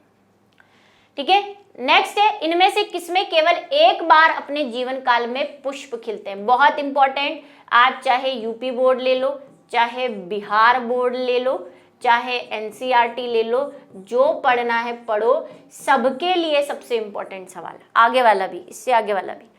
बांस, आम, लीची या जामुन, किसमें जो है जीवन में सिर्फ एक बार पुष्पन होता है? तो इसका सही आंसर है बांस। अब कई बच्चे ये सोच रहे हैं कि मैम एनसीईआरटी में लिखा हुआ है कि बांस जो है 50 वर्ष में एक बार जो है पुष्पन करता है, लिखा हुआ है, सही है, बिल्कुल सही है। लेकिन जीवन में एक बार का यहाँ मतलब है कि बांस उगा, उसने पुष्पन किया, बांस उगा, उसने पुष्पन किया, निषेचन हुआ, जो भी है, नया बांस उग गया। ये पुराना बांस मर जाएगा, क्योंकि देखो 50 साल बहुत लंबा समय होता है। ये 50 साल तक, अगले 50 साल बाद अब जन करेगा, उससे पहले तो इसका जीवन समाप्त हो जाता है ना। लेकिन आम में ऐसा नहीं होता। अगर किसी के खेत है आम, तो आम के खेत है तो आम में तो हर साल जो है फूल खिलते हैं और हर साल जो है आम लगते हैं। जीवन में एक ही बार आम तो लगते नहीं है। लीची में भी ऐसा ही होता है। ऐसा तो नहीं आम ने इस साल आम दिए, आम के पेड़ ने, और अगले साल आम का पेड़ रहा ही नहीं, मर गया, ऐसा थोड़ी होता है, नहीं होता। लीची में भी ऐसा नहीं होता, जामुन में भी ऐसा नहीं होता, लेकिन बांस में ऐसा होता है। कई बांस हर 50 वर्ष में भी देते हैं, और बांस की कुछ जातियां ऐसी हैं जो जीवन में एक ही बार पुष्पन करती हैं या एक ही बार पुष्प खिलते हैं, जिसमें दोनों ही चीजें। 50 साल वाला स्टेटमेंट भी सही है, लेकिन कुछ जातियां ऐसी हैं जो एक बार ही करती है और फिर डेड हो जाती है, मर जाती है, बांस गया काम से। ठीक है, इसीलिए बांस जो है इसका सबसे सही आंसर है। बाकी आप देख लो, लॉजिक लगाओगे जैसा मैंने कहा आम, लीची और जामुन में, तो आपको समझ में आ जाएगी। नेक्स्ट है निम्न में से किस में, ये भी बहुत इंपॉर्टेंट, जैसे कि मैंने कहा अगला क्वेश्चन भी उतना ही खतरनाक है। चलिए 12 वर्ष में सिर्फ एक बार पुष्प खिलते हैं। एनसीईआरटी से लिया हुआ है सीधा क्वेश्चन। सूर्यमुखी और पीपल, नीला कुरिंजी और नीम। तो मुझे लगता है इसका आंसर आपको पता होगा, आपने रट लिया होगा, क्योंकि एनसीईआरटी के अंदर बहुत अच्छे तरीके से इसको बताया हुआ है, और वो है नीला कुरिंजी। ठीक है, नीला कुरिंजी नाम दिया हुआ है। नीला कुरिंजी क्या है, हर 12 साल में, मतलब जब से इसका जितना भी जीवन साइकिल है उसमें 12 साल में एक ही बार पुष्पन करता है। फिर अगली बार कब करेगा, तो नेक्स्ट 12 ईयर के बाद। जैसे कि एनसीईआरटी कह रही है कि 2006 में इसने जो है पुष्पन किया था, तो अब नेक्स्ट 12 साल बाद इसमें क्या होगा, पुष्पन। और इसके पुष्पन बहुत खतरनाक होते हैं। ये तमिलनाडु, केरल इस एरिया में पाया जाता है, और जब इसमें पुष्पन होता है तो वहाँ जहाँ पे भी ये पाए जाते हैं वहाँ के एरिया में मतलब पुष्प की बारिश सी होने लग जाती है। इतनी भारी संख्या में जो है पुष्प निकलते हैं इसमें से। ठीक है, और पूरा आसमान और पूरी जो जमीन है वो इसके पुष्पों से ही घिरी रहती है, ऐसा कहा जाता है वहाँ पे इस नीला कुरिंजी की वजह से। ठीक है, तो जब भी होता है तो वहाँ पे पर्यटन इसको देखने आते हैं, इसीलिए काउंटिंग चलती है कि 2006 में हुआ है तो अब कब होगा। नेक्स्ट है, एक लिंगता की स्थिति को उल्लेखित करने के लिए किस शब्द का प्रयोग होता है। एक लिंगी। एक लिंगी का मतलब क्या हुआ, ऐसे प्लांट या ऐसे जीव जिसमें केवल एक लिंग हो। अब लिंग का मतलब वन सेक्स, चाहे तो मेल हो, है ना, या फीमेल हो, एक ही होना चाहिए, तो उसको हम कहते हैं एक लिंगी या यूनिसेक्सुअल। लेकिन इसके लिए हम और क्या वर्ड प्रयोग ले सकते हैं, समयुग्मकी ले सकते हैं? नहीं, बिल्कुल नहीं। समयुग्मकी का मतलब होता है जब दोनों युग्मक एक जैसे हो, तो उसको समयुग्मकी या आइसोगेमी कहते हैं। उभय लिंगाश्रयी। उभय लिंगाश्रयी किसको कहते हैं, जब एक ही पेड़ पर, जनरली लिंगाश्रयी का यूज हम पेड़ के लिए या पौधे के लिए करते हैं, जब एक ही पौधे पर दोनों नर और मादा दोनों उपस्थित होते हैं तो उसे हम उभय लिंगाश्रयी मोनोओशियस कहते हैं इंग्लिश में, है ना। ये मैंने क्लास में बात बहुत डिटेल में समझाई है, एक लिंगाश्रयी, द्विलिंगाश्रयी, और इसका इंग्लिश अलग ही है, यहाँ उभय और यहाँ मोनो। ठीक है, दो और होते हैं एक लिंगाश्रयी। क्या, एक लिंगाश्रयी को हम इंग्लिश में कहते हैं डाइओशियस।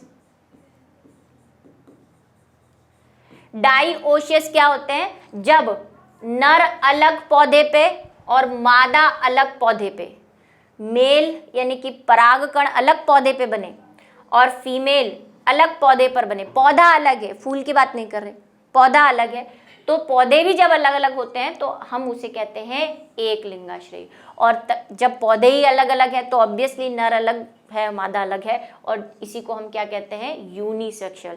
जब यूनिसेक्सुअल होगा तो वो एक लिंगाश्रयी कहना उसको ज्यादा बेटर है। ठीक है, क्योंकि यहाँ पे दिया हुआ नहीं है कि किस प्लांट या किस बारे में दिया हुआ है, क्योंकि हम कहते हैं कि एक लिंगी पुष्प तो एक लिंगाश्रयी के रूप में भी रह सकता है और उभय लिंगाश्रयी रूप में भी रह सकता है, लेकिन यहाँ पे ऐसे पुष्प की बात नहीं करी है, सिर्फ पूछा है कि एक लिंगी है, तो हम यहाँ पे यही मतलब निकालेंगे कि मेल अलग फीमेल अलग, और वो किस में होता है, एक लिंगाश्रयी में। ठीक है, दोनों प्लांट जो है वो अलग होते हैं। किस में होते हैं, कुछ एग्जाम्पल है हमारे सामने, लेकिन क्वेश्चन आने वाला है आगे, इसलिए मैं वो एग्जाम्पल नहीं बता रही। चलिए नेक्स्ट है, जेम्यूल के निर्माण द्वारा अलैंगिक जनन होता है। ये भी बहुत इंपॉर्टेंट क्वेश्चन है, हालांकि ये सारे ही इंपॉर्टेंट हैं। जेम्यूल किसके द्वारा जो होता है, जेम्यूल में अलैंगिक जनन होता है। अमीबा में, स्पंज में, फीताकृमि में या स्तनधारियों में। ये आपको याद होना चाहिए कि जेम्यूल का निर्माण जो है स्पॉन्जेस में होता है। ठीक है, स्पॉन्ज, पॉरीफेरा के प्राणी, स्पॉन्ज के अंदर होता है। क्या होता है जेम्यूल, एक ऐसी बॉल जैसी संरचना होती है, इसके यहाँ पे एक ऐसा मुंह बना होता है। ठीक है, और अंदर की तरफ बहुत सारी सेल्स ऐसे जमा होती है, इनको बोलते हैं आर्कियोसाइट्स। बाहर ऐसे कंटक होते हैं, कांटे जैसी संरचना, जिसको स्पिक्यूल्स भी कहते हैं, स्पिक्यूल्स, है ना। और बाहर जेली जैसी एक लेयर लगी होती है।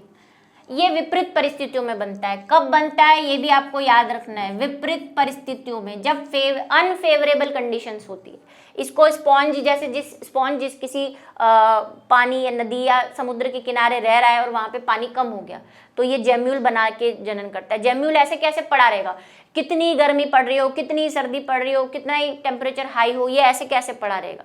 जब फेवरेबल कंडीशन आती है यानी उसकी स्थितियां आती है तो ये ऐसे उल्टा चिपक जाता है यहाँ पे ऐसे। और इसकी जो सेल्स हैं सारी आर्कियोसाइट्स, क्या कहते हैं इनको, आर्कियोसाइट्स। ये आर्कियोसाइट्स क्या करती हैं, नया स्पंज बना लेती है कुछ इस तरह से, ऐसे छेद छेद वाला, ठीक है। तो स्पंज में होता है। संतान जो लगभग एक दूसरे के आइडेंटिकल हो यानी एक जैसी हो, सिमिलर, बिल्कुल सिमिलर। आइडेंटिकल का मतलब सेम टू सेम, वही कॉपी वाला, कॉपी हो, साथ ही उनके पेरेंट्स की भी आइडेंटिकल हो, पेरेंट्स जैसी हो, बिल्कुल कॉपी, तो उसको क्या कहेंगे, ट्विंस, प्रतिलिपि बनना, ड्रोन्स या क्लोन। तो ये हम अभी जितने भी क्वेश्चन किए हैं कर चुके हैं कि क्लोन का मतलब ही क्या होता है, एग्जैक्टली कॉपी। जब संतति जो है बिल्कुल अपने पेरेंट्स की तरह दिखे, पेरेंट्स की तरह हो, डीएनए भी वही हो, सब कुछ वही हो, तो उसको हम क्या कहते हैं, क्लोन। बिल्कुल भी चेंज नहीं होना चाहिए। और ऐसा किस में होता है, अलैंगिक जनन में जनरली होता है, ठीक है। नेक्स्ट है बहिर्जात यानी एक्सोजिनसली बनने वाले अलैंगिक बीजाणु कौन से हैं, चल बीजाणु, बीजाणु कोनोइडिया या एस्कोस्पोर्स। देखो बीजाणु दो तरह से बनते हैं, एक तो होते हैं एक्सोजिनस यानी कि बहिर्जात, और एक होते हैं एंडोजिनस यानी कि अंतर्जात। एक्सोजिनस में क्या होता है, एक्सोजिनस का एग्जांपल मैं आपको बता देती हूँ, साथ ही में आपको आंसर भी मिल जाएगा क्योंकि अभी तक तो आप आंसर दे चुके होंगे, ठीक है, सही वाला। इसमें क्या होता है, बीजाणु जो होते हैं बाहर बनते हैं, जैसे ये मेन बॉडी है, इससे बाहर की तरफ ऐसे बीजाणु लगे हुए रहते हैं। कहाँ देखा है हमने ये डायग्राम, ये है कोनिडिया, इसी क्वेश्चंस के अंदर हमने देखा था। कोनिडिया पेनिसिलियम में बनते हैं, बाहर बनते हैं स्पोर्स, है ना, सेल के अंदर नहीं बन रहे, बाहर। ऐसे क्या होता है, यहाँ से जैसे ये वाला है तो यहाँ पे एक ऐसे हो गया, फिर ये यहाँ से कट जाएगा, एक बीजाणु बन जाएगा, तो ऊपर के ऊपर ऐसे लेयर बनने लग जाती है। जबकि एंडोजिनस में क्या होता है, सेल के अंदर बनते हैं, सेल या जो भी कोशिका है, कोई सेक जैसी रचना है, थैली जैसी, उसके अंदर बीजाणु रहते हैं, ऐसे ये बीजाणु है। ऐसा आपको क्लेमाइडोमोनास में देखने को मिलेगा। ऐसा आपको एस्कोस्पोर जो दे रखा है, एस्कस क्या है, एस्कस एक कवक है, एस्कोमाइसिटीज के मेंबर है, बेसिडियोमाइसिटीज में देखने को मिलता है। अंदर स्पोर्स बनते हैं और फिर ये फटते हैं और बाहर स्पोर्स निकलते हैं। इनमें ऐसा नहीं है, इनमें पहले से ही बाहर है, फिर ये अलग हो जाएंगे, दूर दूर चले जाएंगे और पेनिसिलियम को जन्म दे देंगे। तो एक्सोजिनस का उदाहरण कौन सा है, कोनिडिया। बाकी चल बीजाणु अंदर बनते हैं, चल बीजाणु जो है वो आपको क्लेमाइडोमोनास के अंदर देखने को मिलेंगे, उसमें बनते हैं चल बीजाणु, ठीक है। बीजाणु तो भाई कॉमन वर्ड है, कैसा भी हो सकता है, एक्सोजिनस भी हो सकता है, एंडो भी हो सकता है। और एस्कोस्पोर्स मैंने कहा कैसे होते हैं, एस्कोस्पोर्स, बेसिडियोस्पोर्स, ये सब कैसे होते हैं, एंडोजिनस होते हैं, ठीक है। तो सी आंसर जो है सही है। नेक्स्ट है प्राणियों में यौवनारंभ के बाद क्या आता है, यौवनारंभ जिसको हम बोलते हैं प्यूबर्टी, मतलब कि जब उसमें सेक्सुअल कैरेक्टर आना शुरू हो जाते हैं, उसके बाद क्या होगा, कायिक अवस्था, प्रजनन अवस्था, प्रौढ़ावस्था या वृद्धि। ये इंट्रोडक्टरी पार्ट्स है चैप्टर के, ठीक है, जो एनसीईआरटी से रिलेटेड है। तो भाई जब वो यौवन हो जाएगा, किशोर हो जाएगा, उसके बाद अवस्था कौन सी आएगी, प्रजनन अवस्था। क्योंकि हम कहते हैं प्यूबर्टी स्टेज यानी कि यौवनारंभ और किशोरावस्था में क्या होता है, बॉडी जनन के लिए ही तैयार होती है, उसके बाद जनन अवस्था आ जाती है, रिप्रोडक्टिव स्टेज आ जाती है।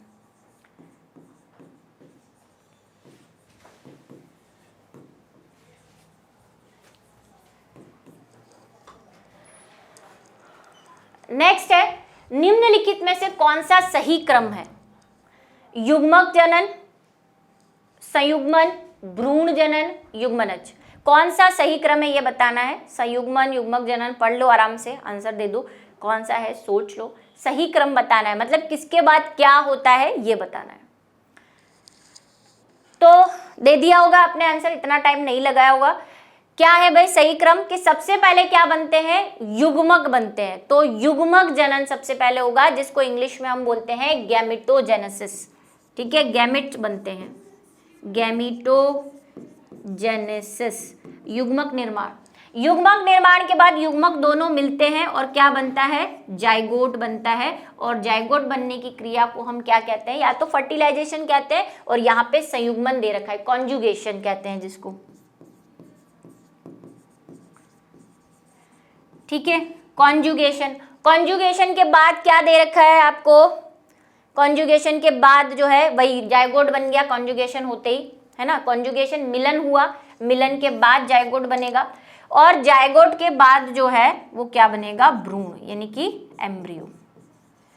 तो सही वाला टिक कर लो, युग्मक जनन, संयुग्मन, युग्मनज और भ्रूण जनन, सी वाला जो है सही आंसर है। नेक्स्ट है, कौन सा द्विलिंगी है, बस वो आ गया जिसका एग्जाम्पल मैं वहां नहीं देना चाह रही थी। केचुआ, हाइड्रा, जोक, तिलचट्टा, एस्केरिस तथा हाइड्रा। केचुआ, एस्केरिस तथा जोक, एस्केरिस, तिलचट्टा और हाइड्रा। बताओ इनमें से कौन द्विलिंगी है, मतलब ऐसे प्राणी जिनकी एक ही बॉडी के अंदर मेल और फीमेल दोनों या तो जनन अंग हो या दोनों रहते हो। ठीक है, जो भी कहना चाहते हो बताओ।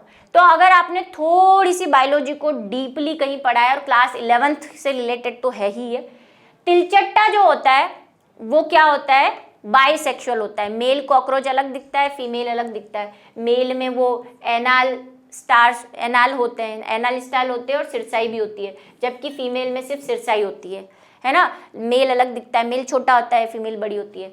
एस्केरिस में भी ऐसा होता है, तो ये ऑप्शन तो गलत है। अब तिलचट्टा और एस्केरिस जहां आ रहा है वो ऑप्शन गलत है, और ये एस्केरिस भी नहीं पता हो तो देखो तिलचट्टा यहाँ पे भी है, ये भी गया ऑप्शन, ये भी गया। अब इन दोनों में से देखना है, तो एस्केरिस जो है वो भी कैसा होता है, द्विलिंगी, मेल और फीमेल अलग होते हैं, मतलब एक लिंगी होता है, यूनिसेक्सुअल होता है। नर अलग होता है, मादा। हमसे तो द्विलिंगी पूछा है, बाइसेक्सुअल पूछा है, जिसमें नर और मादा दोनों होते हैं। तो वो होते हैं केचुए में नर जनन और मादा जनन तंत्र एक ही के अंदर होता है। हाइड्रा में भी मेल गैमेट और फीमेल अलग सी कोशिकाएं होती है उसमें, जिसको हम मेल कोशिकाएं और फीमेल कोशिकाएं कह देते हैं, और जोक में भी। तो ए जो है वो हमारा सही आंसर है। नेक्स्ट है, किस पुष्प के अंडाशय होते हैं। किसी पुष्प का अंडाशय कैसा होता है, सिंपल सा सवाल है, अभी हमने बहुत इस पर डिस्कशन किया है, दे दोगे आंसर। अगुणित, द्विगुणित, त्रिगुणित या चतुर्गुणित।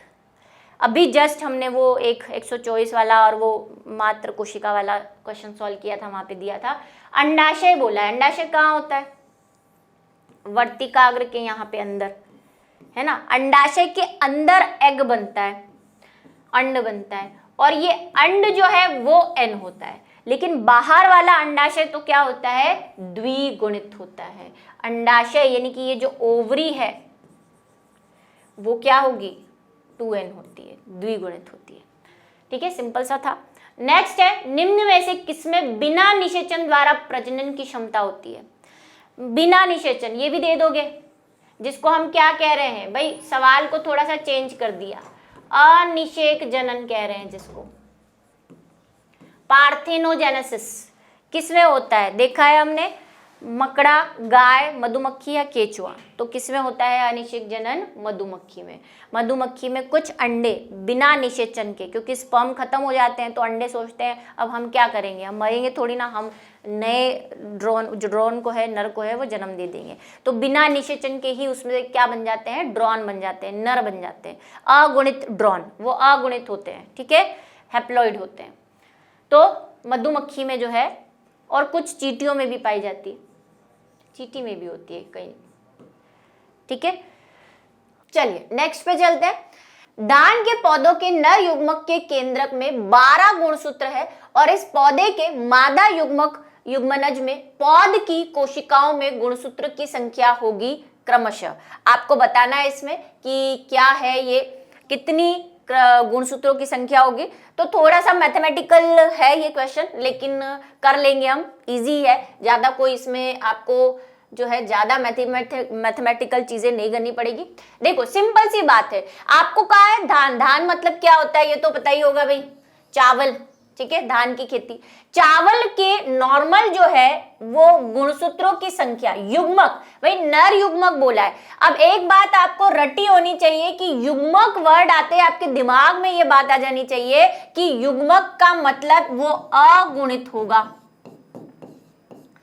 अगुणित यानी कि हैप्लॉइड होगा, ठीक है। और यहाँ पे नर युग्मक बोला है, इसीलिए भाई नर युग्मक मादा युग्मक से कोई फर्क नहीं पड़ता, हमें काम है सिर्फ अयुग्मक, ये क्या है, अगुणित है यानी कि हैप्लॉइड है। तो हैप्लॉइड है और कितने हैं गुणसूत्र, तो हमने कहा 12 गुणसूत्र है। तो पहले इसके द्विगुणित निकाल लो, तो भाई द्विगुणित कितना होता है, वो होता है 2n, मतलब इसकी नॉर्मल कोशिका जिसमें अर्धसूत्री विभाजन नहीं हुआ हो। ये तो पता है ना कि युग्मक बनता है तो उसमें मियोसिस होता है, अर्धसूत्री विभाजन होता है, इसलिए गुणसूत्रों की संख्या आधी हो जाती है। तो ये आधे हैं तो इसका डबल कर लो भाई, 2n कितना हो गया, तो हमने कहा 12 इंटू 2 मतलब 24 जो है इसकी नॉर्मल सेल में गुणसूत्रों की संख्या होगी। अब हमसे क्या पूछा है, इसने पूछा है मादा युग्मक, अब ये भी युग्मक है तो युग्मक तो अगुणित ही रहता है, तो मादा युग्मक में तो गुणसूत्रों की संख्या नर युग्मक के बराबर ही होगी, दोनों में अर्ध गुणसूत्री विभाजन होता है। और युग्मक वर्ड आते हैं तो हमारे दिमाग में वही अगुणित वाला ध्यान आ जाना चाहिए, और अगुणित में मादा युग्मक की गुणसूत्रों की संख्या कितनी हो जाएगी, तो मादा युग्मक में हो जाएगी भाई 12, इसमें कोई डाउट नहीं है क्योंकि युग्मक है, आधी करनी है, आधी ऑलरेडी हमें दे रखी है, पूरी चॉइस है, ठीक है। अब क्या दूसरा पूछा है हमें, युग्मनज में कितनी होगी। अब युग्मनज क्या है, तो हमें पता है कि युग्मनज जो होता है वो क्या होता है, नर और मादा युग्मक जब मिलते हैं तो नर युग्मक और मादा युग्मक यानी कि फीमेल गैमेट और मेल गैमेट यानी कि 12 और 12 मिलेंगे तो जो सेल बनेगी उसमें कितने होंगे, 24, तो ये युग्मनज बनेगा, जाइगोट। तो युग्मनज में संख्या कितनी है, तो हमने कहा 24 है, दूसरा आंसर मिल गया।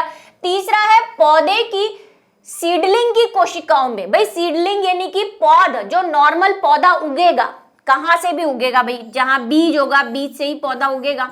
तो जब सीडलिंग होगी पौधे की या पौधा जब उगेगा तो पौधा उगने पे जो उगेगा उसके सीड में या उसके ये जो नॉर्मल जहां से पौधा उग रहा है बीजांकुरण, उसमें कितनी संख्या होगी। तो भाई बीज कहां से बना है, बीज तो युग्मनज से बना है, युग्मनज में ही आगे बीज बनता है ना, बीज और भ्रूण।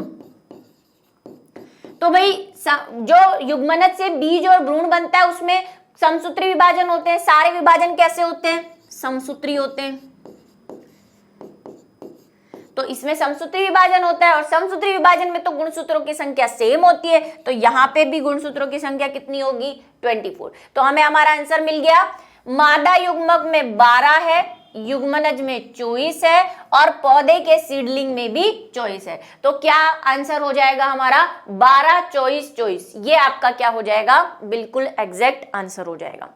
ठीक है, मजा आ रहा है क्वेश्चन करने में। नेक्स्ट बात करते हैं हम, निम्न में से कौन सा युग्मक जो है सही रूप से नहीं मिलाया गया, गलत आपको यहाँ पे जो है दिया हुआ है वो आपको बताना है। ठीक है, उसके लिए वही, क्योंकि ये चैप्टर देखो पौधों से रिलेटेड और यहाँ पे काफी चीजें जो है आपको क्लास 11 से रिलेट करके दी है। स्पेशली जो मैंने यूपी और बिहार के पेपर देखे हैं, राजस्थान बोर्ड और एमपी में इतना नहीं है, लेकिन यूपी बिहार में क्लास 11 के भी कुछ टॉपिक को इस चैप्टर में मिला के क्वेश्चन पूछे हुए हैं। लास्ट अगर हम प्रीवियस क्वेश्चंस देखें तो बोर्ड आपके बोर्ड के, तो ऐसा हुआ है। तो आपको थोड़ा सा 11 का ध्यान जरूर होना चाहिए इस चैप्टर को समझने के लिए।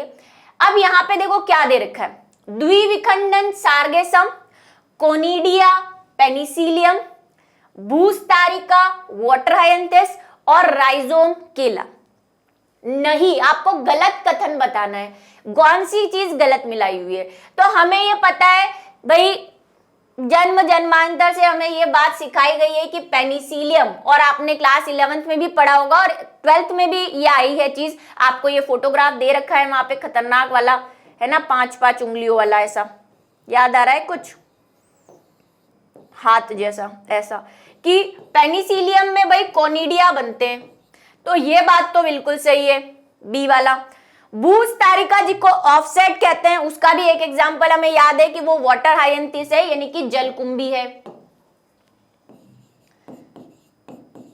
इसी सीरीज के अंदर, क्वेश्चन की सीरीज के अंदर मैंने बताया, तो ये भी सही है, ये भी सही है, ये भी सही है। राइजोम, राइजोम क्या होते हैं? नॉर्मली हम तना जो होता है वो हम कहते हैं जमीन के ऊपर रहता है, लेकिन जो तने जमीन के अंदर रहते हैं उनको हम जनरली क्या कह देते हैं? राइजोम कह देते हैं। और राइजोम जो है वो केले में पाया जाता है, और किसी में भी होता है, आगे क्वेश्चन आ रहा है और भी क्लियर हो जाएगा। देखो केले में क्या होता है कि केले में जो केला उगता है ना, वो एक ऐसा तना होता है, ऐसा मोटा सा, खाली मैंने तो बहुत छोटा बना दिया, और भी मोटा होता है कुछ ऐसा। यहां ये तना है, लेकिन ये तना जमीन के अंदर होता है, और इस जमीन के अंदर से फिर एक सूडो स्टेम निकलता है, झूठा तना जिसको हम कहते हैं, सूडो स्टेम।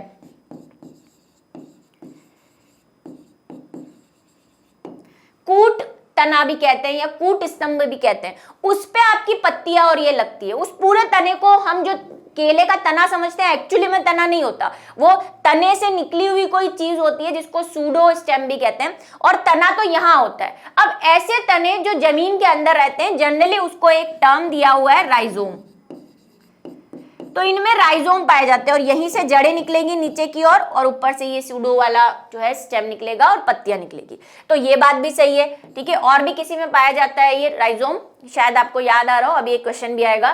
तो गलत क्या है? गलत है, द्विविखंडन सार्गेसम में पाया जाता है। सार्गेसम में द्विविखंडन नहीं पाया जाता।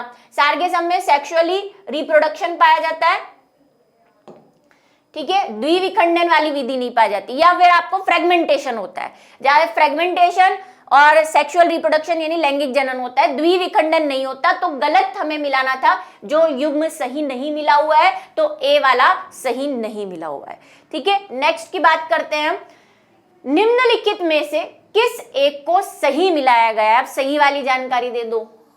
बोलेंगे मैम काहे परेशान कर रही हो, कभी कहती हो सही मिलाओ, कभी कहती हो गलत मिलाओ। हम का करे बबुआ, हमने तो कहा नहीं था कि बायो ले लो, है ना। अब मैम से बायो पढ़नी है तो इतनी तो दिक्कत झेलनी पड़ेगी।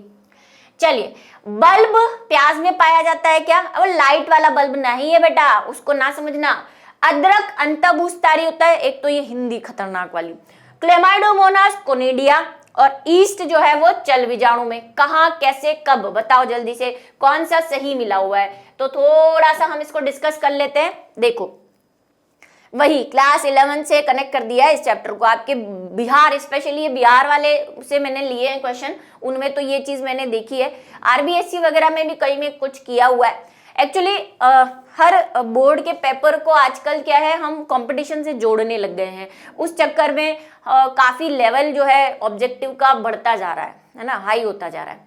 सबसे पहले है प्याज। तो प्याज में बल्ब पाया जाता है, बिल्कुल 100% गारंटी है। देखो, प्याज जो होता है ना, वो बल्ब, इसका जो मॉडिफाइड तना पाया जाता है इसमें। प्याज जब आप काटते हैं तो प्याज में आपको पता है ऐसी लेयर्स निकलती है। ये जो लेयर्स आप देख रहे हो ना, ये तो पत्ती है, इसकी लीफ है। ये सब आप 11th में पढ़ के आए हो, ठीक है। ये यहाँ पे जब आप प्याज को ऊपर से काटते हो, वो जड़े वड़े काट देते हो, फिर एक डिस्क जैसी संरचना निकलती है ना, एक चपटा सा व्हाइट कलर का पार्ट निकलता है। ये है इसका तना। बताओ, तने के हालात देखो, ये इसका स्टेम है, लेकिन ये मॉडिफाइड स्टेम है, रूपांतरित तना है। ये रूपांतरित है, ये डिस्क की फॉर्म में आ गया है। जनरली हरा होता है तना, इसका हरा नहीं है। और ये पत्तियां होती है, इसीलिए जब आपने प्याज को उगते हुए देखा हो कभी खेतों में, तो आपको यहाँ ऊपर से ऐसी पत्तियां नजर आती है, क्योंकि ये पत्तियां ही है नीचे वाली। लेकिन ये पत्तियां भी मॉडिफाइड है, ये भी रूपांतरित है, मासल हो चुकी है। ये मासल समझते हैं, जैसी होती है, फ्लैशी हो गई है, ये मोटी हो गई है, ठीक है। और जड़ें तो आपने देखी है, जो बाहर निकली रहती है। तो ये बल्ब फॉर्म में होता है, बिल्कुल सही। इस बात से हम एग्री करते हैं। इस चीज को बल्ब कहते हैं। लहसुन में भी बल्ब होती है, ठीक है। अदरक में अंतःभूस्तारिका होती है, नहीं मैम गलत बात, ठीक है। ये जो है ये अंतःभूस्तारिका नहीं होती, अंतःभूस्तारिका होती है रनर, और रनर अदरक में नहीं पाया जाता। अदरक में अभी जो मैं आपको कह के आई हूं क्या पाया जाता है, अदरक में राइजोम पाया जाता है, ठीक है। उसका जो तना होता है ना अदरक का, राइजोम होता है इसमें। अदरक देखे हैं कभी, तना होता है लेकिन वो ऐसा ऐसा ऐसा होता है, गांठ हो जैसा, है ना। बीच में आपको पर्व संध्या दिखाई देती है, लाइंस दिखाई देती है। राइजोम प्रकार का तना होता है इसमें, तो ये भी बात गलत है। क्लेमाइडोमोनास कोनिडिया नहीं, अभी पढ़ के आए हैं। कोनिडिया तो पेनिसिलियम में मिलता है, और क्लेमाइडोमोनास में जूस्पोर पाए जाते हैं, चल बीजाणु होते हैं इसमें। देखो एक क्वेश्चन से 4 क्वेश्चन तैयार कर रहे हैं हम, चल बीजाणु बनते हैं इससे, और कोनिडिया तो पेनिसिलियम में बनता है, ठीक है। टी लिख दूं, जगह नहीं है, पेनिसिलियम में बनता है। ईस्ट की अगर हम बात करें तो ईस्ट में चल बीजाणु नहीं बनते।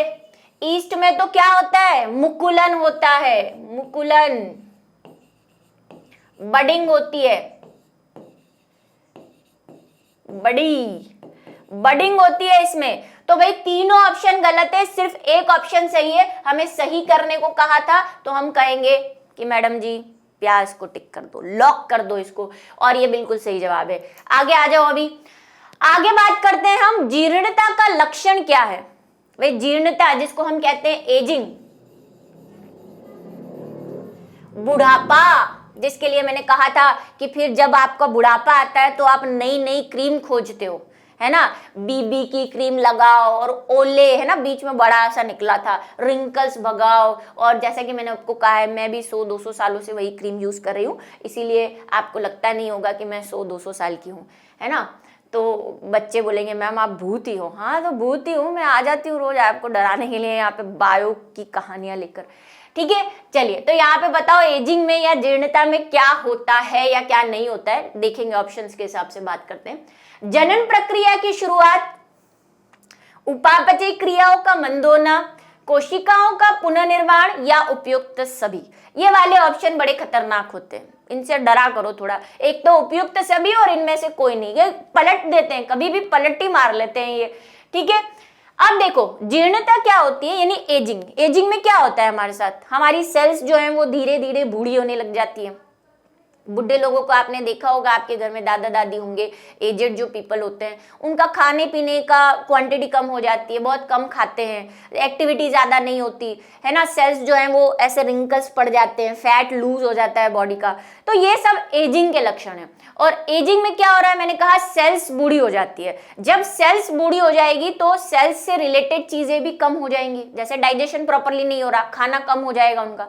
क्यों डाइजेशन नहीं हो रहा, क्योंकि डाइजेस्टिव जूस उसमें सिक्रीट नहीं हो रहे। सेल्स बूढ़ी हो गई है, काम करना कम कर दिया है, जूस को सिक्रीट नहीं करती, तो फिर खाना भी डाइजेस्ट नहीं होता, हैवी चीज़ें डाइजेस्ट नहीं होती, कम, फिर वो हल्का खाना खाना शुरू कर देते हैं, भूख भी कम लगती है। तो देखो क्या होता है, हमारी जो सेल की मेटाबॉलिक एक्टिविटीज हैं, उपापचय क्रियाएं हैं, मेटाबॉलिक एक्टिविटीज, मेटाबॉलिक एक्टिविटीज कम हो जाती है। अब ये मेटाबॉलिक एक्टिविटी का बला है मैम, तो ये आपको पता होना चाहिए क्योंकि अब आप 12th में हो। हमारी सेल के अंदर जितनी भी प्रक्रियाएं होती है, या हमारी बॉडी के अंदर जितनी भी प्रक्रियाएं होती है, जैविक प्रक्रियाएं, जिसमें कोई चीज जुड़ के टूट रही है ना, कोई चीज जुड़ के कोई नई चीज बना रही है, कोई चीज टूट के नई प्रोडक्ट बना रहे हैं, ये सब प्रक्रिया है जिसको एनाबॉलिज्म और कैटाबॉलिज्म भी कहते हैं, ठीक है। क्योंकि आप चैप्टर फर्स्ट का MCQs कर रहे हैं तो मुझे लगता है अपने आगे के चैप्टर पढ़ रखे होंगे, तो ये चीज जरूर पढ़ी होगी। तो मेटाबॉलिक एक्टिविटीज क्या होती है, जितनी भी क्रियाएं हो रही है हमारे, श्वसन, पाचन, उत्सर्जन, सब में कुछ ना कुछ मेटाबॉलिक क्रियाएं हो रही होती है। तो इसको हम कहते हैं ये धीमी हो जाती है, शरीर की सब सेल्स रिलैक्स हो जाती है कि अब तो भाई बुढ़ापा आ गया है, बहुत काम कर लिया, अब रिलैक्स कर लो। तो इनकी क्रियाएं कैसी हो जाती है, मंद हो जाती है, धीमी हो जाती है, ठीक है। तो ब वाला ऑप्शन जो है हमारा सही है। अब बात कर लेते हैं मुकुल का अर्थ है। ये मुकुल क्या है, ये मुकुल आपकी क्लास में पढ़ने वाला कोई लड़का नहीं है, ठीक है। मुकुल का मतलब होता है बड, जिसकी एक मेथड होती है बडिंग, है ना। तना, अतिवृद्धि कलिका, कोशिका समूह या फूलना, और उसी के नाम से हमने इसके मीनिंग के आधार पे इसका नाम मुकुल रखा है ना। मुकुल क्या होता है, तो हम हाइड्रा जैसे कुछ एनिमल्स के अंदर देखते हैं कि एक सबसे पहले सेल से एक आउटग्रोथ निकल आती है। आउटग्रोथ को ही हिंदी में क्या कहते हैं, आपको आंसर मिल जाएगा अगर आपको इसकी हिंदी आती है। आउटग्रोथ को ही हिंदी में कहते हैं अतिवृद्धि। ठीक है, एक्स्ट्रा चीज बाहर आ गई है, जैसे हमारे पिंपल आ जाते हैं तो इसके पिंपल निकल आते हैं। अब ये क्या है, पिंपल को रोकने के लिए वो नहीं लगाता क्रीम, ये जुगाड़ लगाता है। ये कहता है जब पिंपल निकल ही आया है तो क्यों ना इसको इस शरीर से बाहर कर दूं। तो ये क्या करता है, अपना कुछ केंद्रक और कुछ कोशिका द्रव्य इसमें भेज देता है, फिर इसको शरीर से अलग कर लेता है। काश हम भी हमारे पिंपल को ऐसे अलग कर सकते, कई बच्चे बोल रहे होंगे, है ना। अब ये जो इसकी अतिवृद्धि है ना, ये जब नीचे आती है और किसी जमीन से टच हो जाती है या चिपक जाती है तो ये नए हाइड्रा में परिवर्तित हो जाती है। वाह क्या कला है, ऐसे में 10 प्रिया बना लूं, है ना। तो ऐसा हो जाता है। आप भी सोच रहे होंगे भाई ऐसे हम भी पिंपल हटा सकते, बड़े दुखी रहते हैं। तो मुकुलन क्या है, एक अतिवृद्धि होती है, शरीर के बाहर निकलती है और उससे जनन की प्रक्रिया होती है। तो जनन की एक विधि है, और कौन सा जनन है, ये अलैंगिक जनन है, अलैंगिक जनन, एसेक्सुअल रिप्रोडक्शन है ये बच्चों। ठीक है, नेक्स्ट की बात करते हैं। पुनरुद्भव भवन का उदाहरण क्या है, पुनरुद्भव भवन यानी कि रीजनरेशन का उदाहरण बताइए। काहे परेशान करती हूं मैं।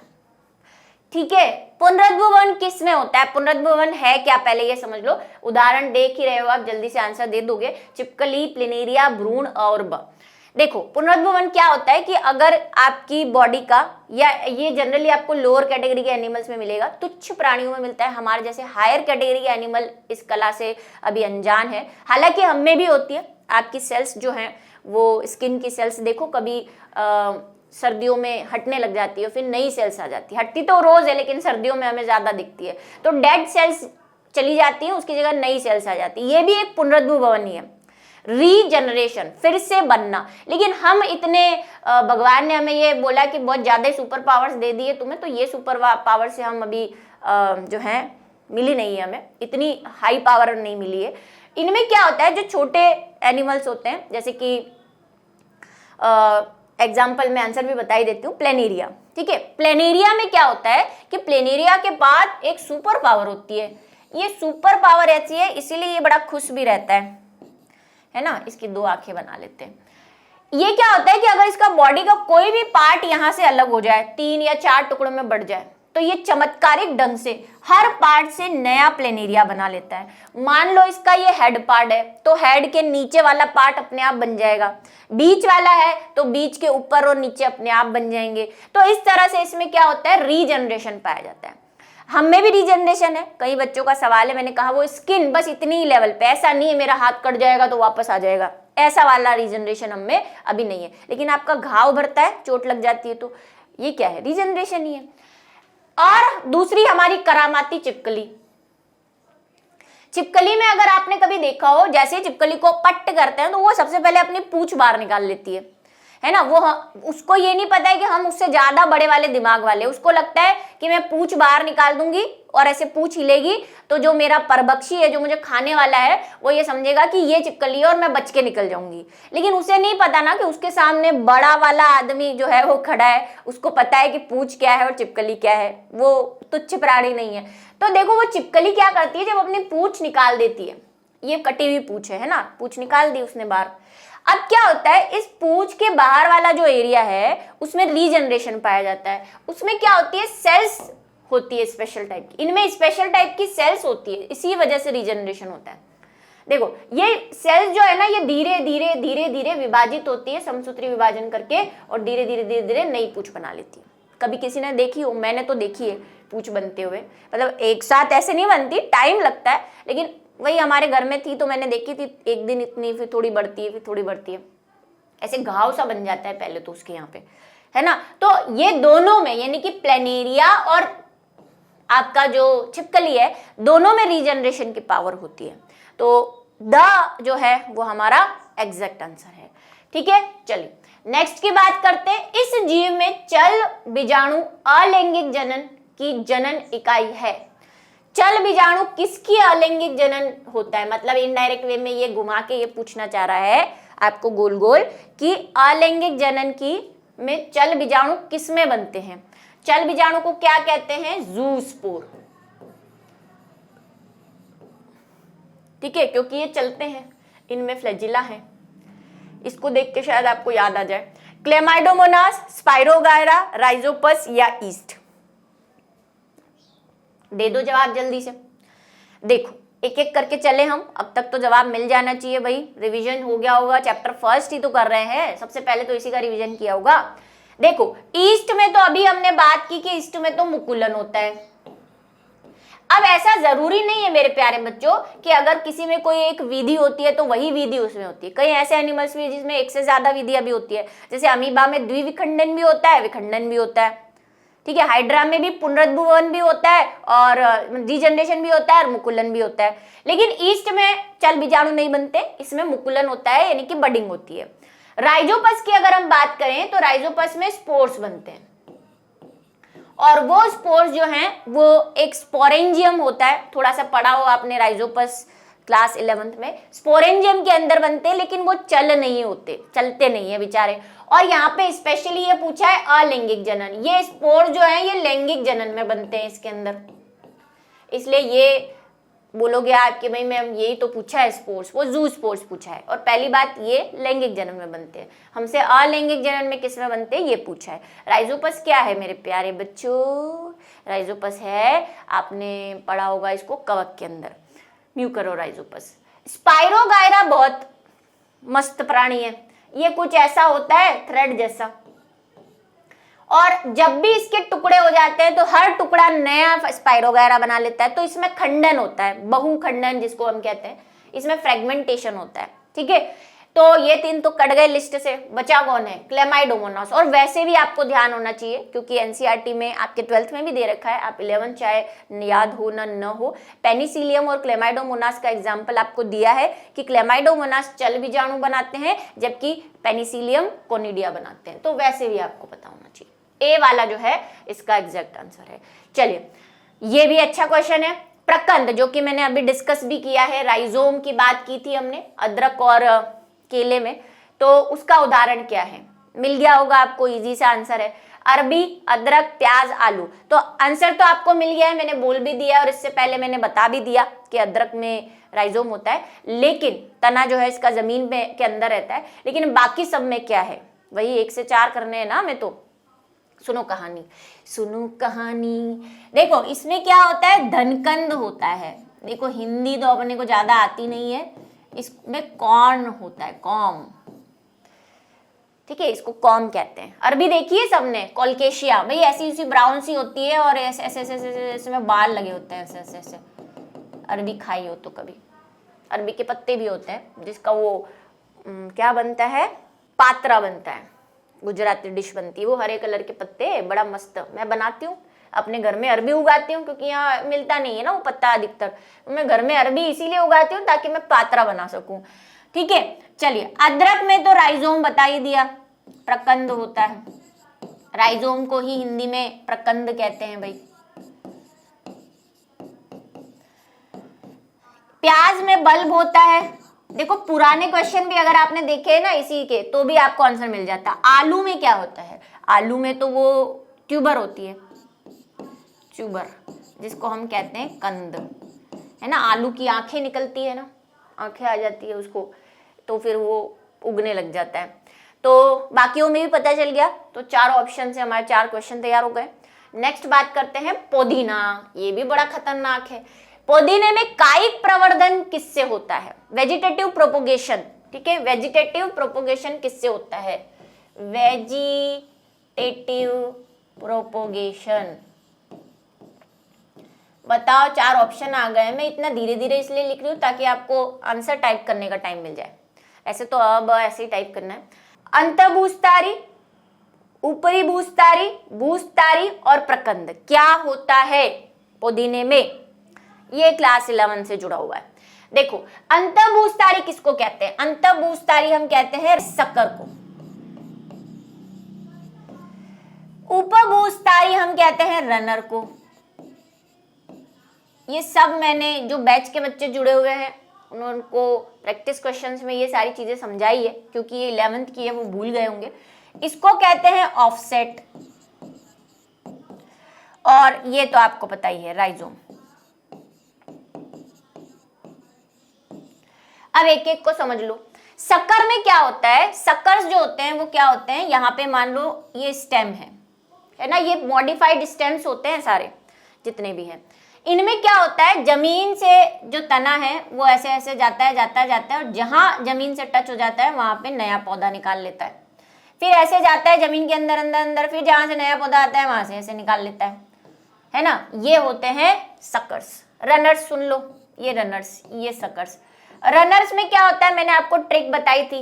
रनर में हम रन कैसे करते हैं, दौड़ते कैसे, एक पैर रखते हैं दूसरा ऊपर, फिर दूसरा पैर रखते हैं, ये वाला ऊपर चला जाता है। तो रन कैसे करते हैं, जमीन के ऊपर रन करते हैं ना, जमीन के अंदर थोड़ी करते हो। तो भाई ऐसे रन करते हैं हम, ऐसे एक पैर ऊपर एक पैर नीचे। तो इनमें क्या होता है, तना जो है ऊपर ऊपर ऊपर ऊपर ऊपर हवा में चलता है, मतलब इतना भी हवा में नहीं चलता, और जहां जमीन पे टच होता है नया पौधा निकाल लेता है, फिर जहां जमीन में टच होता है यहाँ नया पौधा निकाल लेता है। इसको कहते हैं रनर। सबके एग्जाम्पल बताऊंगी, चिंता मत करो। भूस्तारी जो होता है उनमें क्या होता है, ये पानी में पाए जाते हैं। ये सब मॉडिफाइड स्टेम है, फिर से बोल रही हूं मैं, रूपांतरित तने हैं ये सारे, ठीक है।